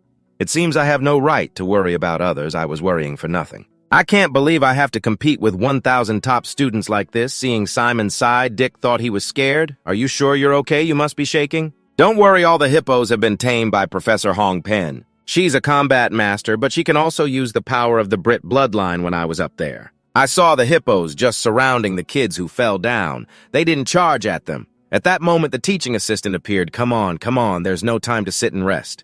Get up, the hippos will come back to attack again. Professor Hong Pen is waiting down there. Let's go now. Although some tried to escape, they were caught immediately. After running non-stop for a while. The whole class saw Professor Hong Pen waiting in a vast field of flowers. There are no more obstacles. Come over here. You all did well. Now you can take a break. Oh, but you can only eat after the lesson is over. But I guess you all must be exhausted. So I contacted Kaizen beforehand. Hong Pen then pointed to a food truck in the distance. All the students cheered excitedly upon seeing it. Everyone ate while praising their professor. But Simon wondered, by the way, Dick, I think this is a bit different from the rumors I heard before coming here. I heard Professor Hong Pen is one of the most typical Kaizen professors. Dick immediately refuted that after hearing it. Professor Hong Pen, that nature-loving lady. Where did you hear that? That's a false rumor. But Simon heard this from Lauren Neptus's daughter herself. After the class finished eating, Hong Pen announced they would clean up and leave in 10 minutes. At that moment, Simon suddenly had a bad feeling that this was just the beginning. Afterwards, the whole class was given a special bracelet that you channel dark energy into. Your whole body will become unusually heavy. You all know what the exhaustion curse is. Here is your next lesson. See that flag? You will have to climb to the top of the hill while the exhaustion curse is weighing you down. All right, get ready. I'll be watching to see who falls behind. In the students' eyes, the image of the beautiful nature-loving professor completely vanished, replaced by the image of a terrifying demon. But not wanting to be punished by the scary professor, the class desperately rushed up the hill at the start signal. The small hill from before suddenly became towering. For these students, everyone had to crawl on all fours bit by bit. Even Simon was struggling immensely. It was hard to lift a single foot, and his head was spinning. But this has nothing to do with the preparatory class. This is purely a test of willpower and endurance. If I fall behind here, I won't be able to catch up with what's ahead. I will move forward no matter what. This is my chance to prove my abilities. Hector, who was not far ahead, was extremely surprised to see Simon approaching. Damn, it's him again. I use my own skill to lessen the curse's effect and get ahead. So how is he keeping up without any tricks? This time I'll show you. This challenge then turned into a race for first place between Simon and Hector. They seemed evenly matched and determined to win at any cost. But what the hell? While the two of them were crawling on the ground like dogs, the announcement that Malin Villand won first place was made. Malin calmly walked forward as if nothing was wrong. Hong Pen then asked, congratulations on getting first place. You were walking. Normally, how did you do that? Melon calmly replied, I found a way to resist the exhaustion curse. Hearing that Simon and Hector were dumbfounded, I didn't know you could break the curse yourself. These two are such idiots. Pen then rushed to check on an injured student behind them before she left. She didn't forget to encourage the two idiots on the ground. You're almost there. Keep it up. Hector immediately broke the curse and took second place, leaving a bewildered Simon on the ground. Poor Simon hadn't learned how to break curses, so he could only keep crawling. Hector then went straight to Malin and questioned her. Why did you break the exhaustion curse in a combat magic class? You think I was struggling because I don't know how to do it. Malin paid him no mind, but Hector continued. What do you even know about the outside world? When you're locked up in an ivory tower all day like a princess. Hearing that, Malin glared. Are you trying to pick a fight with me? Hector pointed directly at Malin and said loudly, I'm not picking a fight, I'm just telling the truth. The professors don't grade during the student protection period. What's important is to show them you're hardworking to gain their favor. But that stupid stunt you pulled has made you lose Professor Hong Pen's trust. Hearing this, Malin said sarcastically, how you're all worked up? Are you that sad about getting second place? Why take it out on me hitting a nerve? Hector got angry and shouted, I'm just telling you not to mess up this class. As for me, I'm not interested in you at all. Simon finally crawled up and got third place. He dragged his messy self to a tree next to the two who were arguing. Both of them looked at Simon. With wary eyes, it seems they sensed the #1 special admission wasn't as simple as he looked. A long time later, Dick finally arrived. I'm dying, Simon. Dying.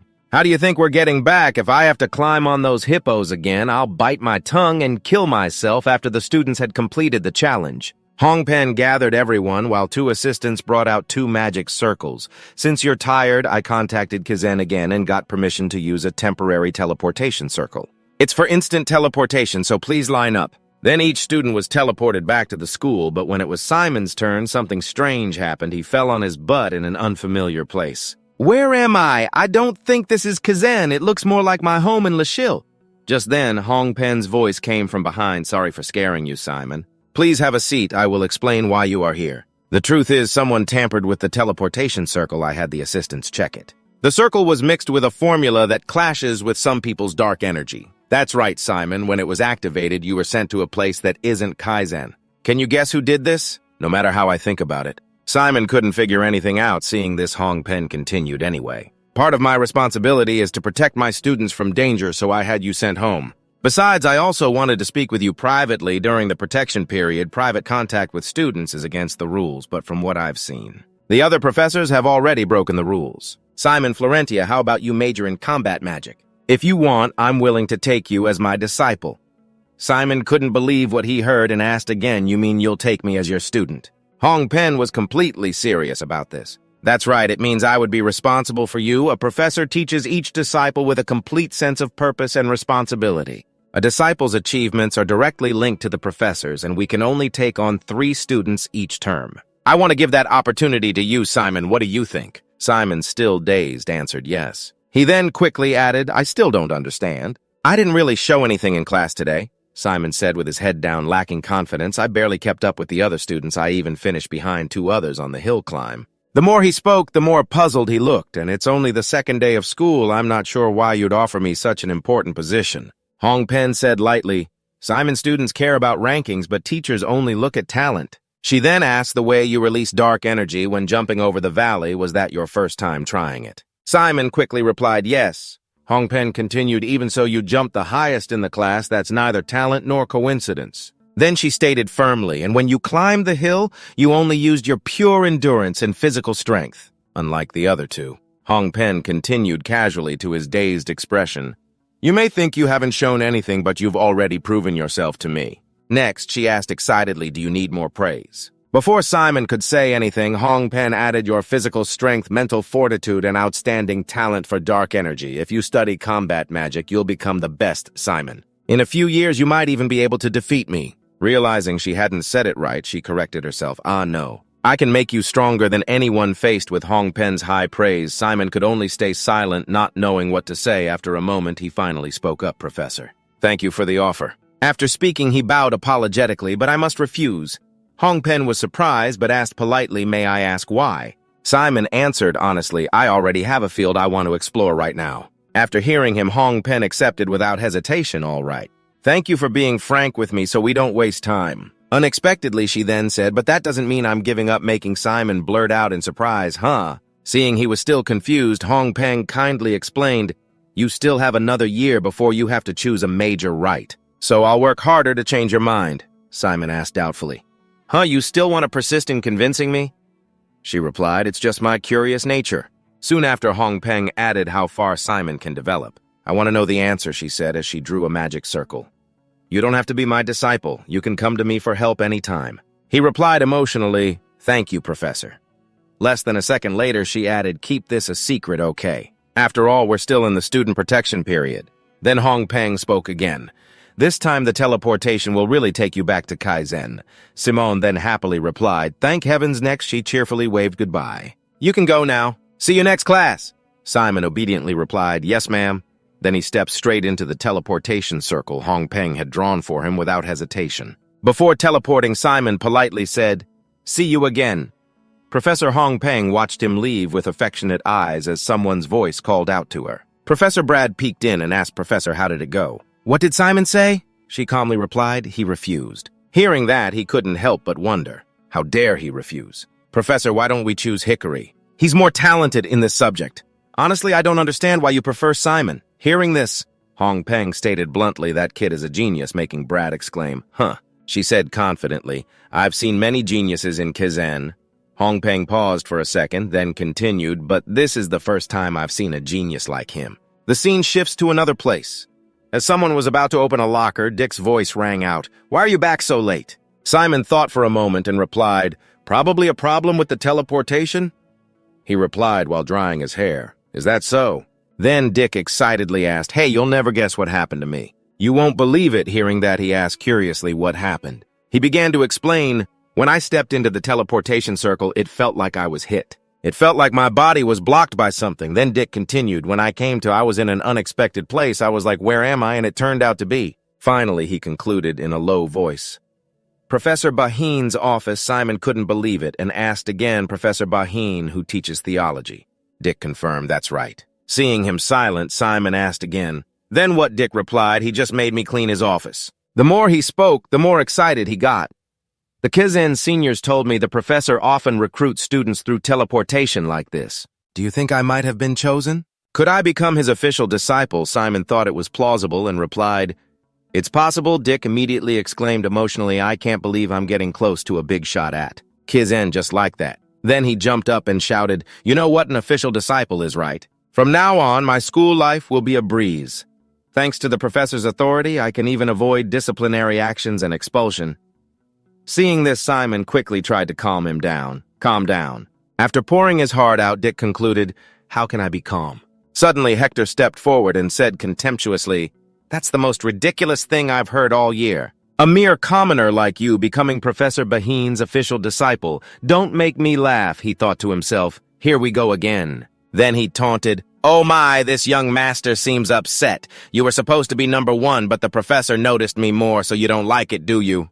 He warned angrily. Watch your mouth, you lowly merchant. Dick calmly retorted. As a lowly merchant, I know your type very well. He said casually, I heard you started something with Malene in combat magic class.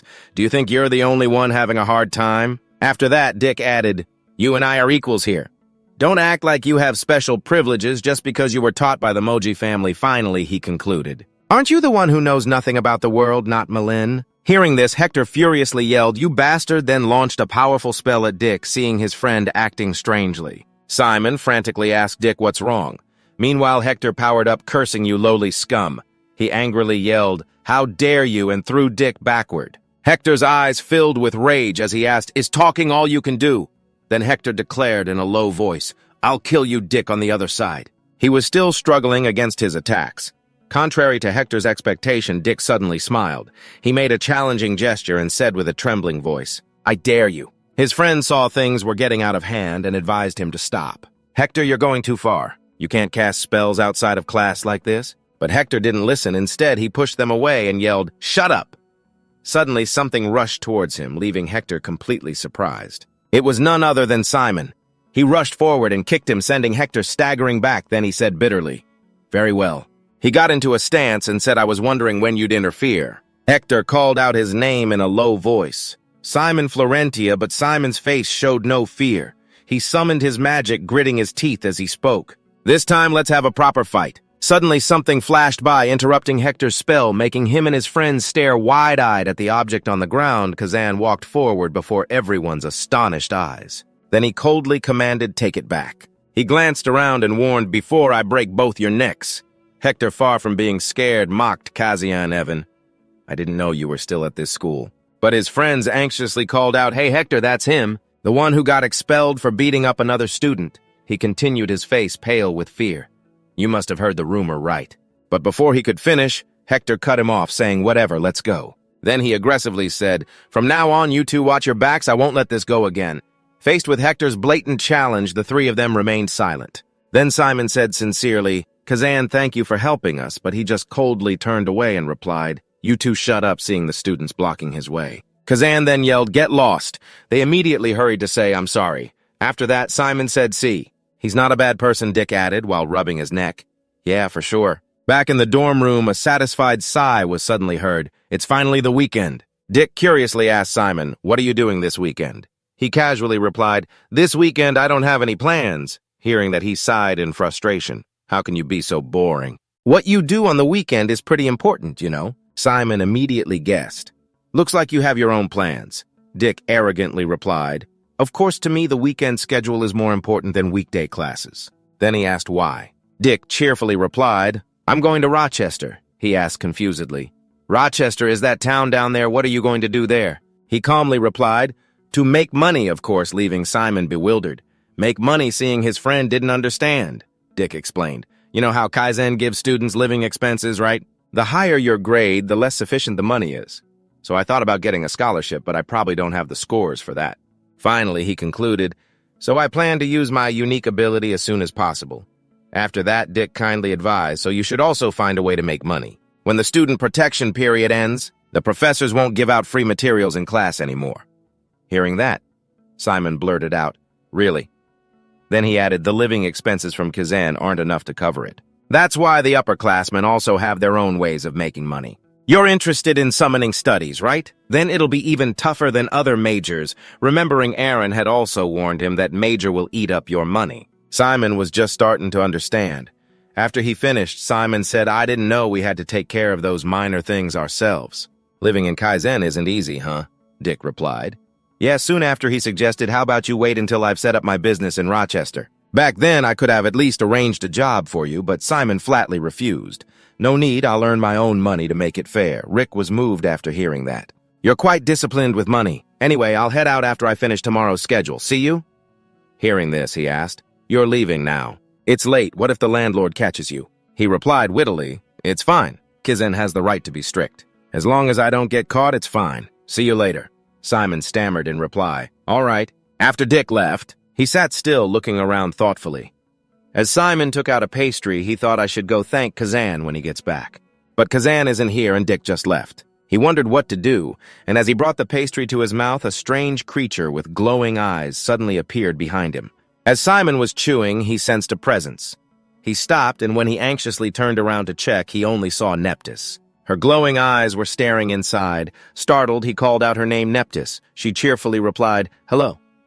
As Simon opened the window, he asked, How did you get here? Neptis casually replied, I was just passing by. Hearing that, he panicked and retorted, But this is the 4th floor. A moment later, Neptis exclaimed in delight, So yummy. Simon told her to eat it all. She asked brightly, Really, I'm so happy. I'm not allowed to eat sweets at home.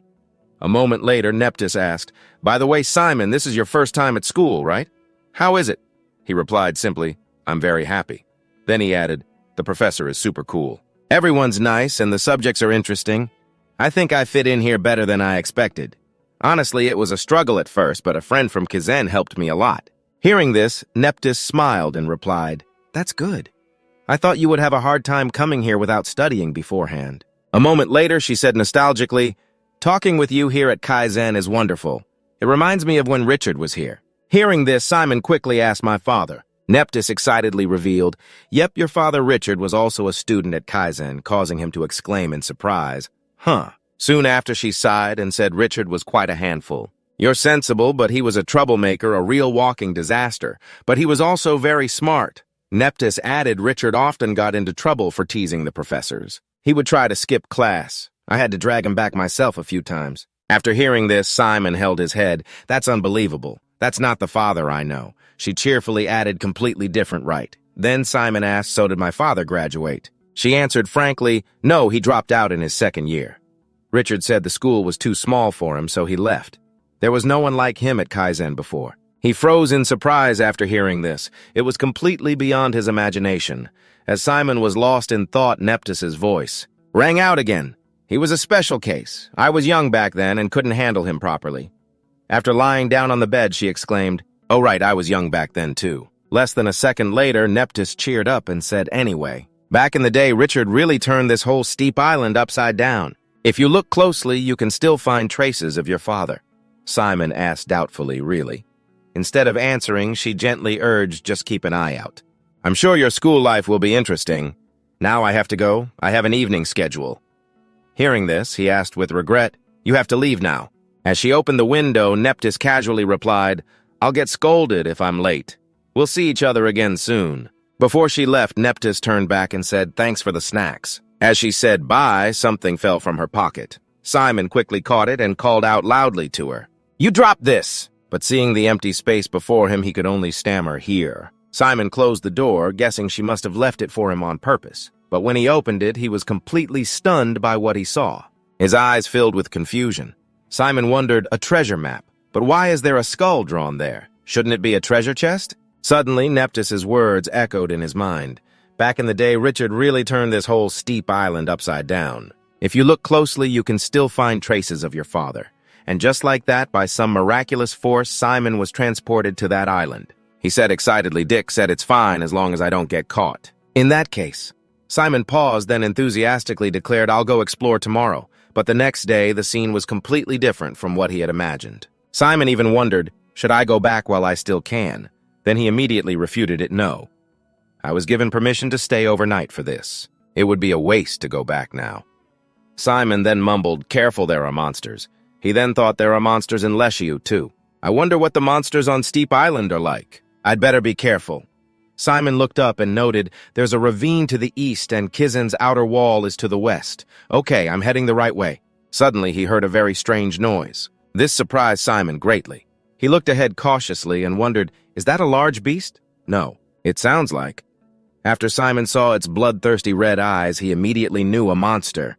Less than a second later, it appeared suddenly, forcing him to quickly retreat into a defensive stance. But before Simon could react, the monster lunged at him in that life-or-death moment. A thought flashed through Simon's mind. So fast, he wondered, what kind of monster is this? It's too fast, I can't see it in the dark. After getting a clear look at it, Simon confirmed it's a werewolf, judging by its size. It seems it's not fully grown yet.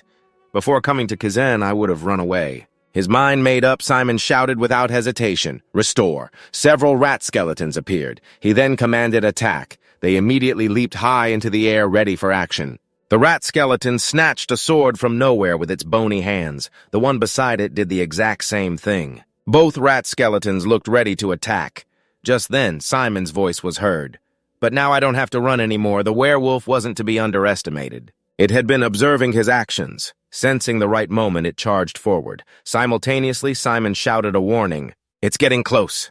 As he ordered advance, one rat skeleton led the charge, attacking the werewolf. Enraged at being hit, the werewolf immediately counterattacked with its claws. The skeleton was heavily damaged, which made Simon feel uneasy and gave him a splitting headache. Meanwhile, the other rat skeleton took the opportunity while the werewolf was distracted and charged in to attack. Seeing his chance, Simon, despite the immense pain, managed to shout, "Now!" As he gave the command restore, the rat skeleton flew towards the werewolf to finish it. Its bony hands came straight down, pouring all its strength into the sword. A determined shriek from the rat skeleton rang out immediately after. At that moment, Simon, full of fighting spirit, commanded stab it. Caught by surprise, the werewolf couldn't defend and was forced back. Seeing this, he charged, thinking, this is my chance. Simon leaped high, preparing for a decisive blow. His face was filled with determination. Finally, the werewolf took the full brunt of his attack, its blood splattering everywhere, after confirming it was truly defeated. Simon finally relaxed his guard. That was close. He thought, come to think of it, this was my first battle in Kaizen. Good thing I practiced assembling the Ratman skeleton. Simon then added, if I'd run into a monster in Leshiu, I'm sure I would have fled. But now I can defeat a werewolf after only 3 days at Kizen. He wondered, how strong will I get if I can survive 3 years here? A moment later, Simon said, wait, this isn't the time to be thinking about that. I need to clean this up before other monsters are drawn by the smell of blood. But before he could do anything, one of the rat skeletons shattered, causing Simon to cry out no. He gently patted its head, praising it. It's too damaged. You did well, my friend. Then Simon turned to the other rat skeleton and warned it, if we have to fight again, we won't win. Be careful. After some time trekking through the wilderness, he could finally say, I'm here. After a few steps, Simon said in disappointment, but there's nothing here. Not even weeds are growing. A thought suddenly crossed his mind, and he hesitantly said, nothing is growing, which means, he said with certainty, taking out his tools, there must be something underneath. After he finished speaking, Simon felt incredibly lucky, thinking it was a good thing he borrowed this before leaving the dorm. Each shovelful dug deep into the ground and was then lifted out. Each scoop took a fair bit of effort. After digging for a while, Simon was surprised to exclaim, a stone platform, what is this? It's made of jet. Is it some kind of device? Then he discovered a small round object buried in the ground that felt like a switch. Simon stared at his hand and thought to himself, my fist fits perfectly in it. He wondered to himself if this is some kind of device. Then it should react to dark energy, right? Seeing the continuous flashes of light, Simon exclaimed in surprise, it's reacting. The ground moved rhythmically, and he was completely amazed as he witnessed this. Soon after the ground settled, Simon muttered in disbelief. Stares, his eyes lit up, and a happy smile appeared on his handsome face. The skeleton rat excitedly raised its lamp as he said, all right, let's go down and check it out. Below was an incredibly dark space with almost no sign of human presence. Tree roots were even wrapped around the furniture, highlighting the desolation of this place. The skull was also a prominent feature of this place. The deadly aura surrounding it was hard to ignore. As Simon stepped inside, he wondered, what is this place? Ancient ruins or something, huh? He reached out to touch something and remarked, this looks familiar. After thinking for a moment, Simon confidently confirmed, it's ancient ruins. Then he guessed, so this place must be ancient ruins, right? With ancient runes everywhere like this has to be it. Simon paused, then added a kind of giant magical tool. Seeing the skeleton rat signaling him, he turned and asked, "What is it? Did you find something?" Simon looked where the skeleton rat was pointing, then walked over and exclaimed, "A skull." He then reached out to touch it. A strange sensation traveled to Simon's fingertips. He thought, even with my limited knowledge of the undead, I'm sure. Simon wondered as he picked up the skull. "This skull is incredibly precious and very dangerous. Why is such a foul thing here?" Less than a second later, a bone suddenly fell, startling both him and the skeleton rat. After calming down, Simon cautiously approached and sighed. "That scared me. What are all these?" He randomly picked up a bone and exclaimed, "This is the number 2 bone." A sound suddenly echoed as he fitted the bone into its correct place. Then Simon excitedly thought, "I don't know how this undead will react when it awakens. It might try to harm me, but I still want to try assembling it." He calmly placed the skull on the table and said seriously, "This is the right time to take a risk." With that, Simon raised his hand, summoning a small amount of magic into his palm. Then he slammed it down and declared with vigor, "This is it." A gloomy aura immediately appeared after Simon's strike, swirling densely in the air. The skull was also enveloped by the dark aura that had just appeared. Seeing this, not only was Simon not scared, but he cheered happily. "It's working." He cautiously told himself, "I've awakened a skeleton rat. Now all that's left is to—" Simon glanced down at the pile of bones and said, "All right, time to assemble it." Some more time passed. As he worked, he muttered, "It's a good thing I focused on my summoning studies. Otherwise, I might not have been able to assemble this thing all night." Simon hesitated. "I'm not 100% sure, but its bone structure is human-like, so I have an idea of how to assemble it." He could only exclaim, "But it's so big!" Simon couldn't help but remark, "How are you already standing up with just 2 legs? If I knew you were going to do that, I would have attached the arms first." He then added, "At least it looks pretty cool when all the parts are assembled. It must be around 2 meters tall." Just as Simon wondered what he should do next, a small stream of light suddenly appeared and entered the skeleton he had just assembled. Startled, Simon blurted out, "What?" Meanwhile, the sound of continuous laughter echoed, sending a chill down his spine. The sound grew louder and the floor suddenly rose up, making Simon exclaim in surprise, "What's happening?" The persistent laughter continued and ancient runes appeared all around. The skeleton was surrounded by a brilliant blue light. As countless ancient runes swirled, it finally spoke.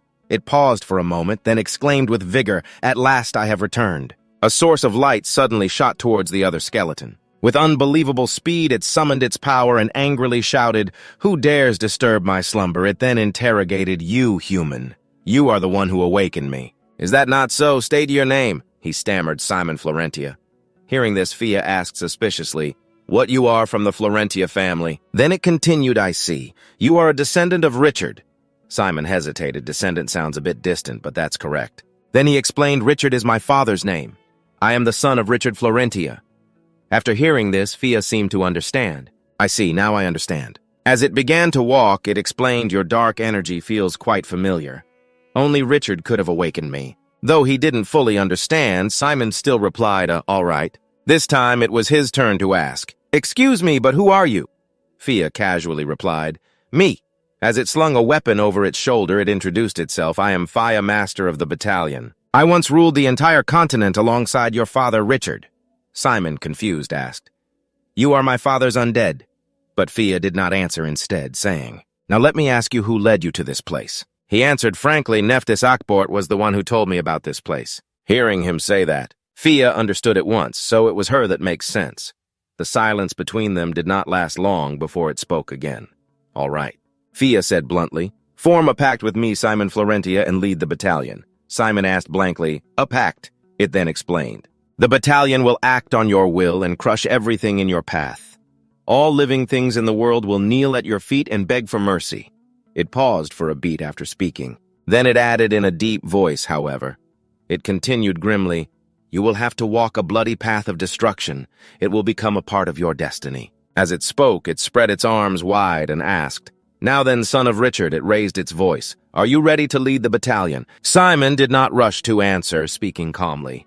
"I have a question first," he said nonchalantly. "I don't know what purpose you serve or what kind of undead you are. And this is the first time I've ever heard of the battalion."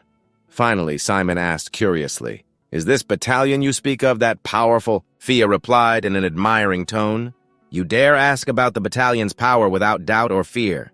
An excellent question, human. And so it said very well. I shall answer your question. My battalion is powerful enough to destroy Kaizen right here. Right now. However, as it spoke, Fia's voice suddenly deepened. Your father, the former commander, disbanded the battalion and I was sealed here. And you, the master of the battalion, have awakened me. It said with vigor, my battalion can feel the breath of life once more. Then Fia spoke with passion. If you reassemble the forces of the disbanded battalion and restore its past glory, then no one on this continent will be able to stop you. Simon did not rush to agree, contemplating calmly for a long time. After careful consideration, he finally said, All right, I agree to the pact. Fia then lifted Simon up. It said in an approving tone, A wise choice, human. It lifted Simon onto a high step level with itself and then spoke. Now then. Fia displayed its power, then eagerly instructed, Place your hand on my core. Fearing he might have regrets, it warned, After this pact is sealed, your life will change completely. If you are afraid, there is still time to back out. But Simon simply replied calmly, There is nothing to fear. If you and your comrades were truly my father's army. He paused, then spoke casually. Then there is nothing wrong with recruiting you. Hearing this, Fia exclaimed in surprise, Recruiting, huh? He thought to himself that at first the kid seemed calm and polite, but deep down he had the qualities of a ruler. Thinking that Fia exclaimed, I like your spirit. Richard raised his son well. Less than a second later, he declared with vigor, Then I will start the contract before the darkness envelops you. Fia even kindly advised, Don't you die on me, Chu. Hearing his ominous warning, Simon couldn't help but blurt out, What? He then stammered, Wait a minute, what do you mean by that? Don't! As Simon uttered the word, his entire body was immediately surrounded by a dark aura. Seeing him suddenly collapse, he gasped in surprise. The skeleton rat was also very surprised. Seeing this, he turned to the skeleton rat and asked, Do you think your master is dead? It immediately shook its head. After some time, Simon's eyes shot open as he woke up frantically saying, What? Just as he sat up, Fia's voice rang out. You're awake. Simon frantically asked, What happened? What about the contract? He calmly replied the contract was successfully signed. Then Fia kindly added, Feel the changes inside your body. Simon then calmed himself to feel it, then said in a low voice, My core. Fia asked, How does it feel? Your core is bigger and more stable now, isn't it? He immediately confirmed that's right. Simon then added, Before using dark energy for even a little while would tire my body out. But now my body feels very comfortable, like I'm soaking in water. Hearing this, he made a thoughtful sound, and then Fia spoke again. Then congratulations, kid. You've successfully become one of the 7 battalion commanders. He nodded and said thank you. But as soon as he finished the word, Simon passed out again. Seeing this, he quickly said, Don't push yourself. Your body has just undergone a major change. Holding his head, he thought, My head hurts so much. I guess I'll have to rest here for the night. At the same time, Fia's voice was heard. It will be uncomfortable for a while. A moment later, Simon curiously said, I have a question.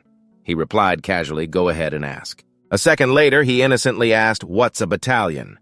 This made Fia freeze for a moment.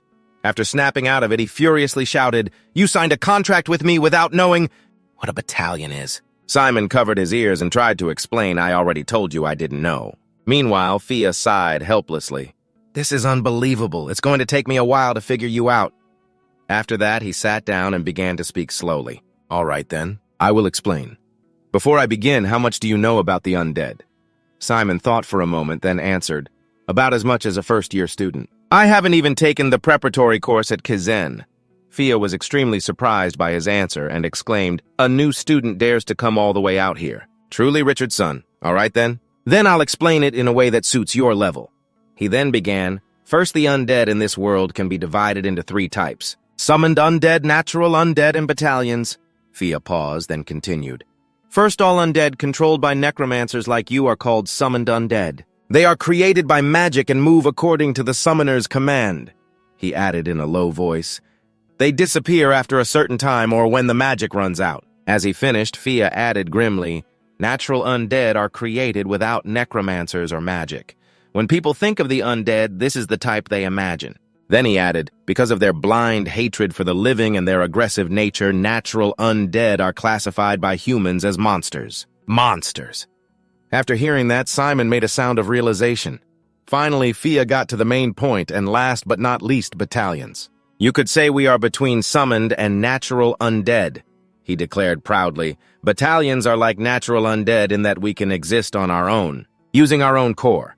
But we are also like summoned undead in that we obey commands from necromancers or higher-ranking undead. Simon replied, I understand. But Faya continued, in this world there are only 7 battalion legions. In other words, only 7 necromancers can control the battalions. He then paused and pointed at Simon and said, and you are one of those 7. Fia continued wagging his finger basically. A necromancer leads a platoon of undead. As their summoning skill increases, so does the number of their troops. I've seen a battalion fleet before, but there weren't that many of them. Hearing that, he asked doubtfully, really? Simon thought, then what about the necromancers who graduate from Kaizen? Surely there must be many high-level necromancers from Kaizen. Yes, he confirmed. Faya said casually, those high-level necromancers can command a legion of undead, but it's usually not very efficient. He was very surprised and asked, really, why is that? He continued to explain, I just told you that all undead controlled by necromancers are the summoned type, right? Simon obediently replied, right. Fia said, summoned undead move using dark energy from the summoner. He then further explained that both summoning and controlling the undead consumes a large amount of dark energy and mental strength. So obviously, as the number increases, so does the burden on the summoner. Hearing this, Simon couldn't help but say, now that you mention it, one of my skeleton rats was destroyed on the way here. So the reason I had a headache then? Seeing that he had a vague idea but wasn't sure, Faya said firmly, yes, that's the reason.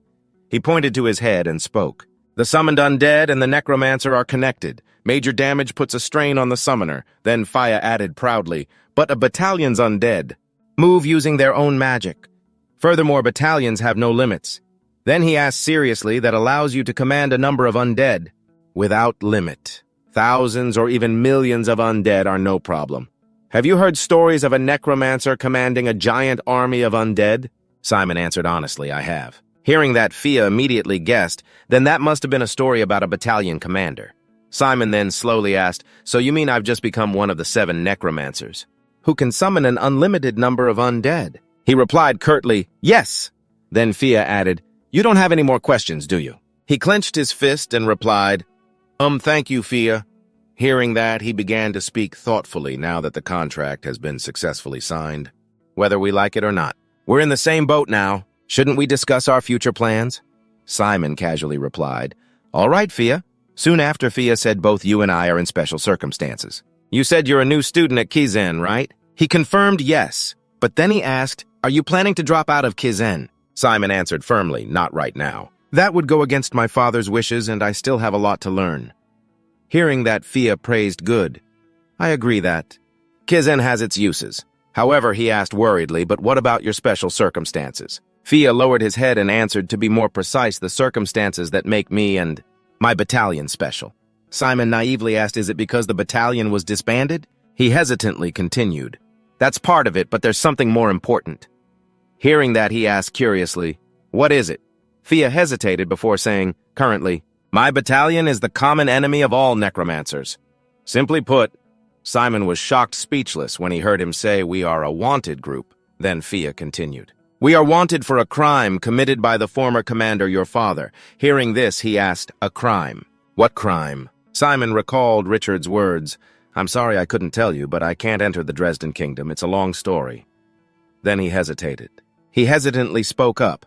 When my father dropped me off, he said he couldn't enter the Dresden Kingdom. Could it be because... He replied in a low voice. Yes, I think that's the reason. Simon immediately asked, so what was the crime? Then Fia began to explain, it was an unforgivable crime in the magical world and our battalion was an accomplice. Simon heard the words that crime was betrayal and his emotions froze at that very moment. However, his voice remained steady. Richard fell in love with a priest. At that time, the 100-year war between necromancers and priests was still ongoing. Fia calmly recounted, even though it was the most sensitive of times. Richard still ordered the battalion to protect his lover. That order was to attack the necromancers who came to kill her, he said with a nostalgic voice. Many necromancers were killed by our battalion, so it was only natural for them to order our extermination. Fia paused for a moment, then continued. And that order is still in effect even though our battalion has been disbanded.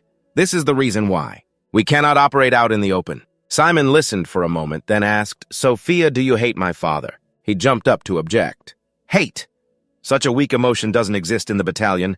After speaking, Fia irritably added, of course, if his son pulls that same damn stunt again, then I will be furious.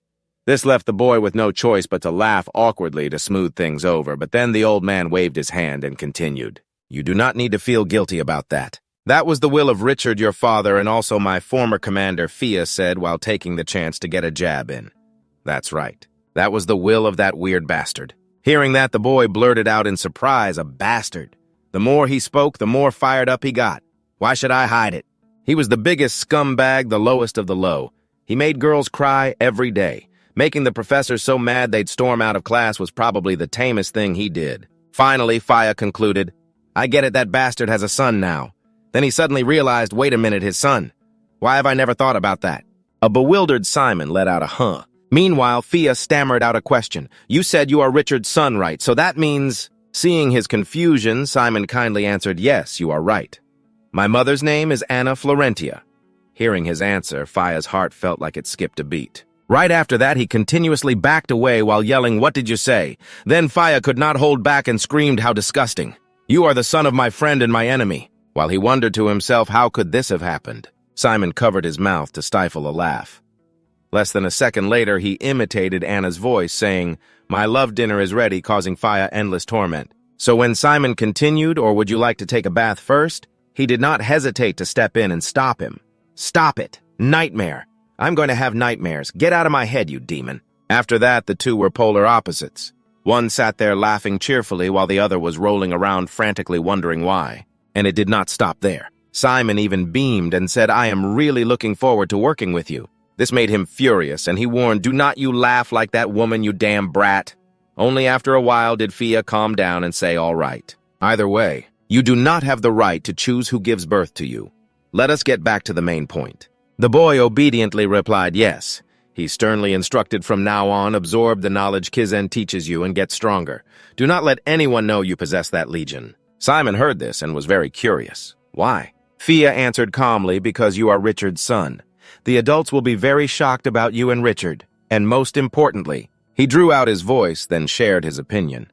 What do you think other necromancers will think when they hear a Kaizen first year possesses a legion? These words made Simon nod in agreement. Then he said, you mean necromancers stronger than me will hunt me down? Fia confirmed yes. At that point, what will you need? Simon replied decisively to get stronger. Hearing that he was satisfied and praised exactly Kid. Finally, Fia concluded, and so, learn everything you need at Kizen. The Legion will restore its former glory on its own. The boy listened, then casually said his mind was blown. Next, he turned and said, now we need a way to control the Legion based on the specific situation. I will show you something. Come here, kid. Simon replied curiously, yes, what is it? Fia just beckoned a few times and the rat skeleton automatically came closer to him. This made the boy sitting nearby. So surprised, he let out a few doubtful sounds. Then Simon asked, you can control my skeleton. He calmly confirmed, of course. We are now using the same dark energy, so all the undead summoned through your dark energy belong to the Legion. After speaking, Fia explained further, you are the supreme commander of the Legion, and I hold the second-in-command authority. Even so. He paused for a moment, then added, these undead have not gone through Legion unification. Simon found that strange and asked Legion unification. Fia knew he would look confused. So he had already placed his hand on the rat skeleton's head and said, yes, watch this. A surge of dark energy immediately erupted the moment Fia summoned it. The sight was unexpected but magnificent. Simon was still mesmerized as he watched this display, as if he could not believe his eyes. On the other side, dark energy swirled out, swallowing the rat skeleton whole. Fia looked at it, then slowly began to introduce He paused for a moment, waiting for the rat skeleton to land before continuing an undead that has been unified.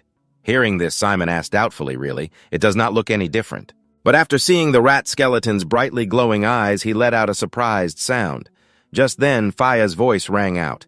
Simply put, it helps the summoned undead become an independent entity. Simon then asked, so does this rat now have a mana core? He answered briefly, yes. Hearing that, the boy frankly stated his opinion. I thought there was no difference, but I guess I was wrong. I would be caught immediately if I brought it to school.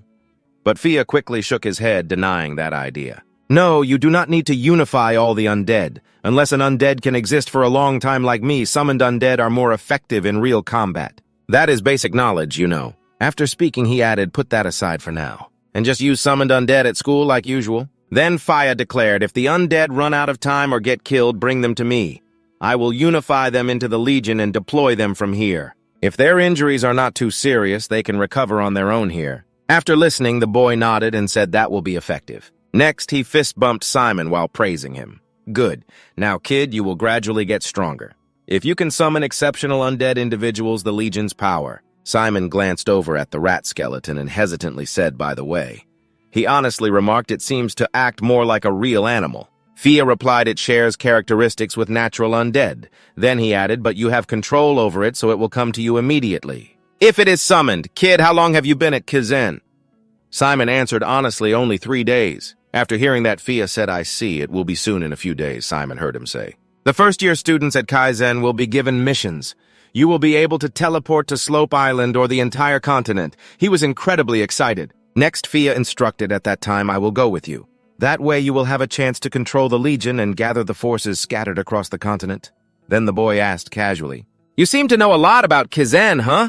Fia replied enthusiastically, of course. I watched your father's entire life at Kizen. I also watched how your father controlled the Legion. He finished by asking, do you want to hear about it? Simon immediately replied excitedly, yes, very much. Less than a second later, he could not help but ask, so why do the undead turn against their summoner? Fia answered calmly, because the summoner lacks understanding of the undead. You cannot judge the undead using common sense. After speaking, he stated firmly, the thing that drives the undead to act is Hell's faith. Hearing this, Simon asked blankly, Hell's faith? Fia had to explain in human terms it is probably equivalent to an obsession. Fearing he still did not get it, Fia explained further, for example, there is someone you utterly hate with great resentment. Several times a day you will constantly wish you could kill him. Then the undead will remember your obsession. Hearing this, Simon started to realize, wait a minute, so that means... He immediately confirmed that is right. The undead will go and kill that person, even when you are not around. Next, Fia added, even when you are no longer thinking about that person, or have forgotten them completely. The undead will still remember that hateful obsession, and chase that person for the rest of its existence. Hearing this, the boy exclaimed, no way. Then Fia kindly said, I will constantly warn you so you do not need to worry. That will also help you understand many things from their perspective. Zombies again, he hesitantly replied. Thanks, Fia. That really helps. Before long, he spoke again while we're on the subject. I'll teach you how to command the undead to attack. First, the most important thing is your intent, no matter the target. My intent, Simon asked hesitantly. But Fia quickly said, for example, pretend the wall behind you is the enemy. He then encouraged Go on hate that wall more than anything. Okay, Simon agreed. Fia then began instructing, you need to channel your desire to avenge your parents onto that wall. It's also the one who killed the person you love. As he spoke, his voice grew more powerful. Come on, destroy it, tear it in half. It is your enemy and a demon. Then Fia raised his voice to command. Bathe in its blood. The bone rat charged straight at the wall. At the same time, his voice rang out, kill it, Fia madly commanded while controlling it die. It doesn't deserve to live. The bone rat relentlessly attacked the wall. He kept on, it must not exist. Tear it into 1,000,000 pieces until it screams in pain. Seeing this, Simon hesitantly spoke up, Fia, this is... But he calmly replied, I use some extreme words to help you understand better, but the most important part is still your intent. After speaking, Fia added. A top necromancer can convey the correct intent even with the smallest commands. And above all, think of anger, hatred, and killing intent, he concluded coldly. Those negative emotions are much more powerful. Fia then told Simon, now try to stop it. You're the commander after all. Okay, he replied curtly. He repeatedly shouted commands, stop. You can stop now. I said stop. Simon's voice kept ringing out, stop right now. But the bone rat didn't stop.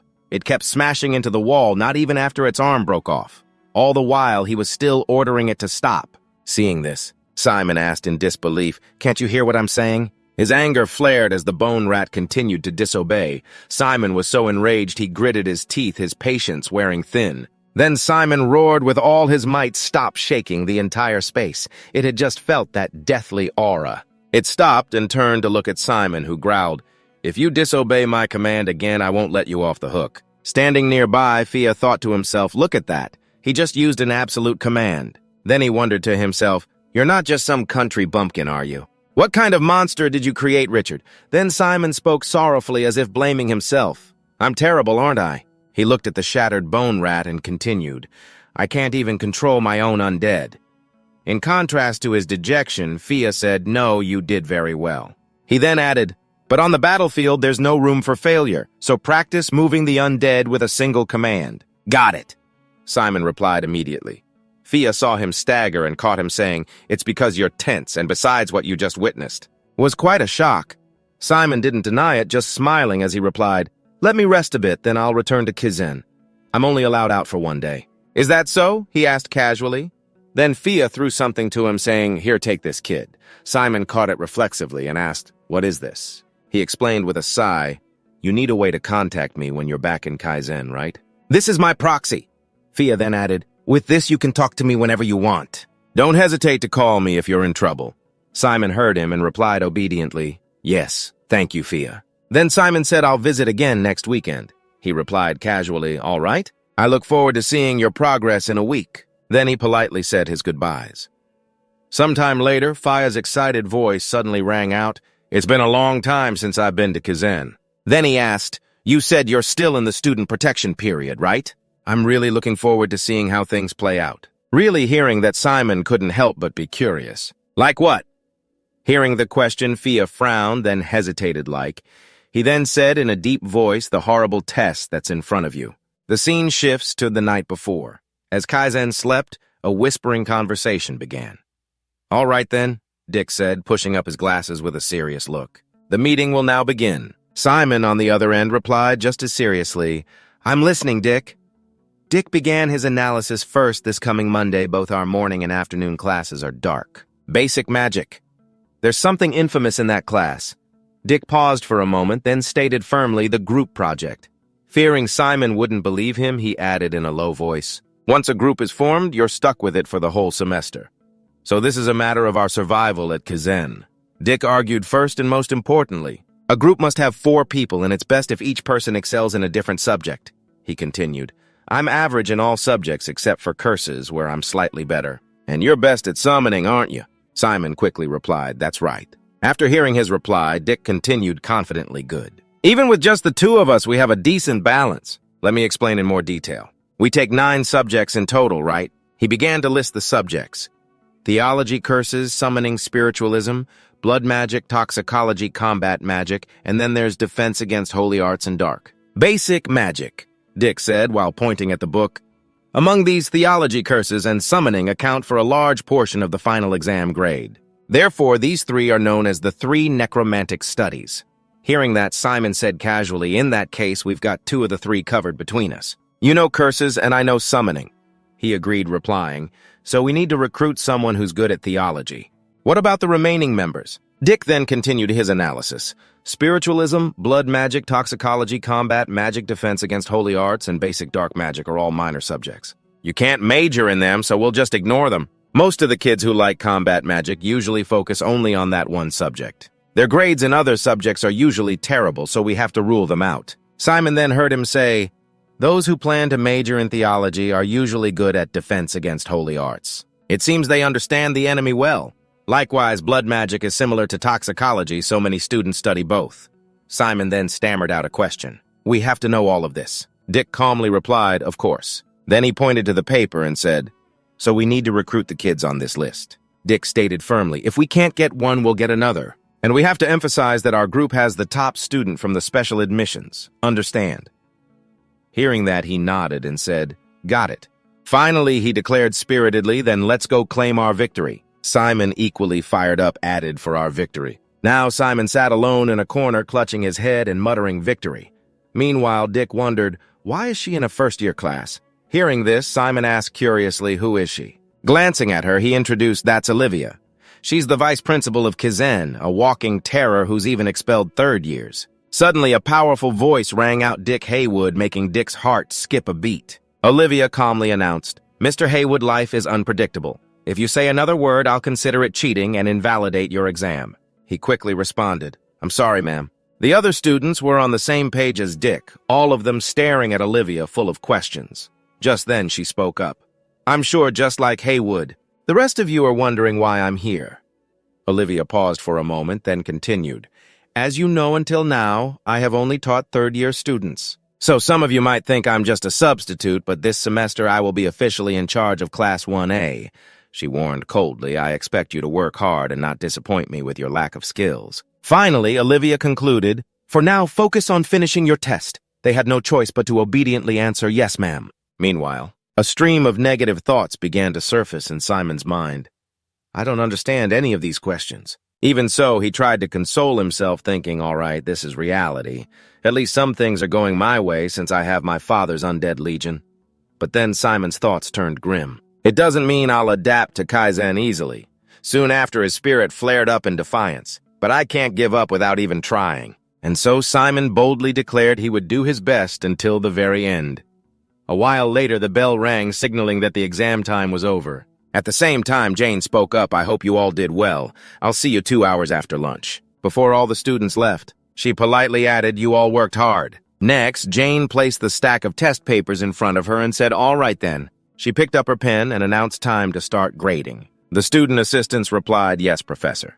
While the other senior students were working diligently, Neptys suddenly appeared beaming as she approached. As Jane was concentrating hard on grading, her voice suddenly rang out, what brings you here? Knowing she was caught, Neptys didn't bother hiding and replied openly, I just came to visit. Their moods were polar opposites. One was cheerful while the other was serious. Seeing that her presence was becoming a distraction, Jane slammed her hand down and warned, stop being a distraction. While Neptys was clutching her head in pain, Jane turned to the students and said, let's go to the grading room to finish this. They replied, yes, ma'am. Neptys then yelled, when I met you in the slums, you were such a pure and cute girl. Jane immediately retorted that pure girl turned into this, because of the stress of overworking every single day. Finally, she let out a long sigh and suggested, since you're here anyway, why don't you go grade the papers? As her pen flew across the unfortunate student's papers, Jane suddenly stopped. Her eyes widened in surprise at the test in front of her. Stunned, Jane thought to herself this student got most of the basic questions wrong, but answered the hardest one. With that, she called out, Neptys, I have a question. She looked up from the paper she was grading and asked, what is it? Jane swiftly peeled off the paper covering the name on the test and demanded, why did you assign me to teach the first years? As she spoke, she held up the test paper. Not just any other class. Jane paused for a moment before finishing, but the one with this boy in it. Upon hearing that, Neptys glanced at Simon's name on the paper and gave a meaningful smile. Then she couldn't help but ask, why are all of these names covered? Jane explained, I cover them to avoid any bias in my grading. Hearing this, Neptys remarked, but it's only the first test of the semester. Isn't that a bit excessive? You're something else, Neptys said. But Jane countered, even if it's just one test, there are a few interesting ones in this batch. For example, the test you're scribbling on. The student answered question 2 about ingredient toxicity correctly, but got the comparison question below it wrong. She agreed, saying, I see that. How utterly foolish. It makes me curious to know their name. Jane paused, then said excitedly, but this one is the complete opposite as she looked through it. This student got most of the basic questions wrong, but attempted to answer question 20, the hardest one. A surprised Neptys blurted out, really. Jane continued her assessment. All the formulas this student used are wrong. Ancient runes for dark thermodynamics, the skeletal model equation for summoning. Calculating enfeeblement in cursing arts, all of it is wrong. Neptys just listened, dumbfounded. Then Jane offered a hypothesis based on the formulas they used. It seems they haven't taken the previous lessons and are just combining and inferring answers based on last week's classes. Neptys wondered aloud. They used a summoning formula for a question about dark mana flow calculation. Do they possibly think resistance is proportional to dark mana loss? She replied, perhaps so. Looking at the test, she asked then, what about this answer? Jane answered, if you use Terron's theorem, the correct answer is 1000200, but this student wrote. She paused, then said 146. It's not the correct answer to this question, but they managed to deduce a close approximation. As she finished speaking, Jane took the test from Neptys's hand and said, Neptys, I want to ask you something. She casually ripped off the name tag and pressed, why did you assign me to a first-year class?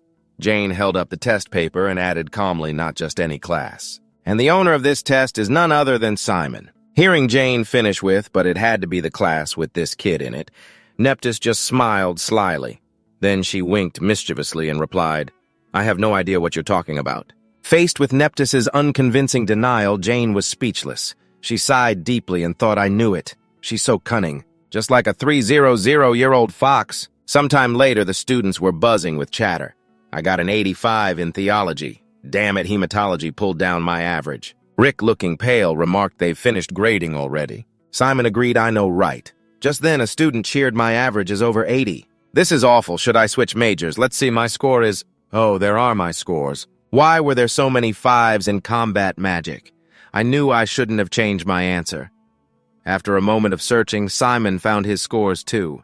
Aside from summoning, his other scores weren't great. He thought with a gloomy sigh, I thought I was prepared for this. But it still stings to see it in writing. Rick tried to comfort him, saying, hey, but look at your summoning score, it's really high. That's impressive, especially since you missed the earlier classes. Finishing his sentence, he clapped Simon on the shoulder and said, besides, I told you yesterday, it's better to be a master of one thing than to be average at everything. Hearing that, Simon dejectedly asked, you think so? After saying that, he turned and asked, how about you? Are your scores all right? Rick casually replied, my highest was 74 in Dark Mana studies. The rest are between 60 and 70, so my average is about 70. Hearing this, Simon stammered in praise. You're pretty smart. I feel so betrayed. He immediately denied it, not really. I just study enough so I don't get kicked out. Then Rick changed the subject. Hey, there's a slight problem with our plan. What do you mean? Simon asked. In a low voice, Rick said everyone's scores were posted during the first class today. Then he explained further. Our plan was only effective before this information was made public. Now that the scores are out, everyone knows their own capabilities. As he was rambling on about how it would be incredibly difficult to recruit anyone, now, a voice suddenly called out attention. Jane stood there and announced coldly, I'm giving you all 30 minutes starting from now. She paused, then added, check your scores and form groups of 4. Barring any special circumstances, these groups will be maintained until the end of the semester. From now on, basic dark magic will be taught in groups. The students stared in surprise, but she calmly continued, there will be group assignments that can only be completed through the cooperation of all members. You will receive separate individual and group scores. Naturally, points will be deducted if you fail to demonstrate. Good teamwork, regardless of your individual skill. Finally, Jane concluded, in other words, you need to choose your teammates carefully. Understood. The moment she finished speaking, the students erupted into a clamor to find group members. Jasmine. Is Jasmine here? Looking for 3 people. Good at theology and dark mana studies, 60 points or more. Can I join a group? I'm good at spirit studies. The calls for recruitment continued. Let me join, my average is 60. Combat magic. Anyone need someone skilled in combat magic? Meanwhile, Simon thought to himself, Rick said he'd invite James, our top priority. Claudia is our second choice. But as he glanced over, he cursed inwardly, damn it, she's already in a group. So he moved on to the next target. Rosenthal, priority number 3, and Catherine, priority number 4, are already in a group together. Seeing things were getting out of hand, Simon quickly told himself to calm down. No group has 4 members yet.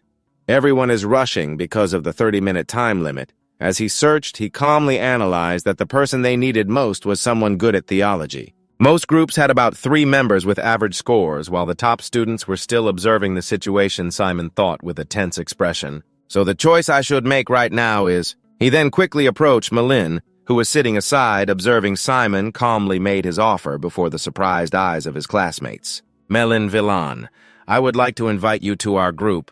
The other students were stunned, wondering, did he just invite Malin? She is the only one with an average score above 90. Melin casually remarked, funny. You think special admission is a free pass or something?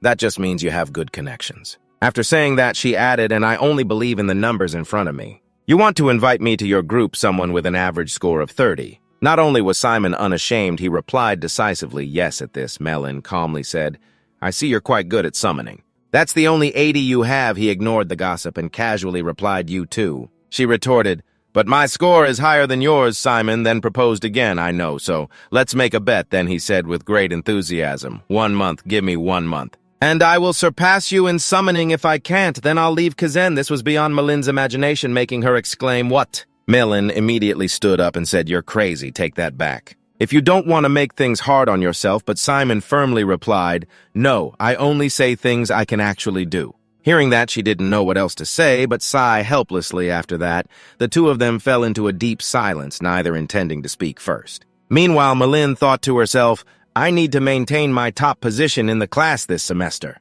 No matter what she believed, the biggest obstacle was Hatter. I can beat him in written exams, but not in practical combat and performance evaluations. Next, Malin calculated to herself to beat him. I need to win the group assignment. That means I need someone good at summoning, the only subject I'm weak in. She then thought of the brilliant achievements of the #1 special admissions student, Simon Florentia, who defeated Hatter despite missing the previous classes. Melon was now very conflicted. Should I look for another student with over 80 in summoning, or bet on the special admissions student who won? Finally, she broke the silence. That promise you just made. Melin asked suspiciously, are you sure you'll keep it? He replied with certainty, yes.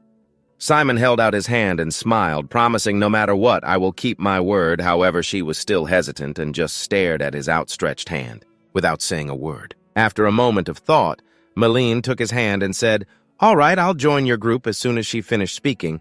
Dick rushed over to hug him and cheered. Simon, you're a real problem solver. How did you get Melin to join? Melin saw this and wondered, wait, who are you, Simon? Then explained he is also a member of our group. I just invited you to our group. Don't worry, we have a D rank and an S rank in theology and dark arts. Hearing that, Melin felt her world collapse and sighed helplessly.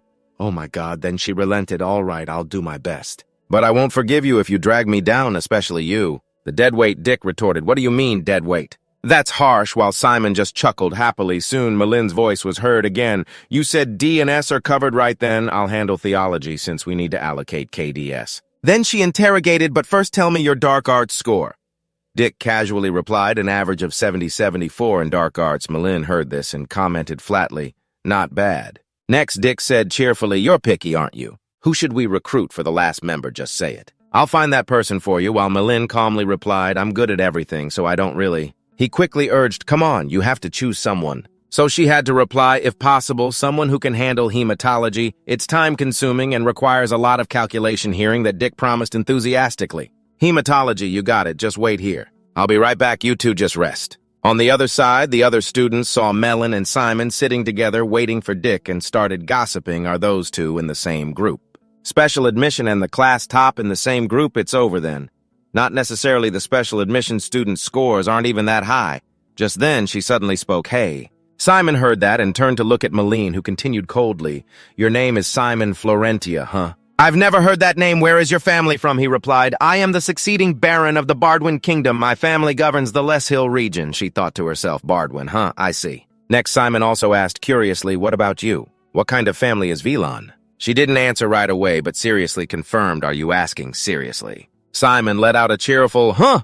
Then Melin introduced herself with a less than friendly tone. I'm from a renowned family with deep roots in the Ivory Tower. He immediately asked again, the Ivory Tower, you mean the Magic Tower? She coldly replied, that was 300 years ago. Ben went oh while he excitedly said that's son, the second-ranked special admission student. Then Melin suddenly said, excuse me. Her killing intent was almost palpable, but she still asked politely, could you please stop there? Please, Simon saw this and stammered, okay.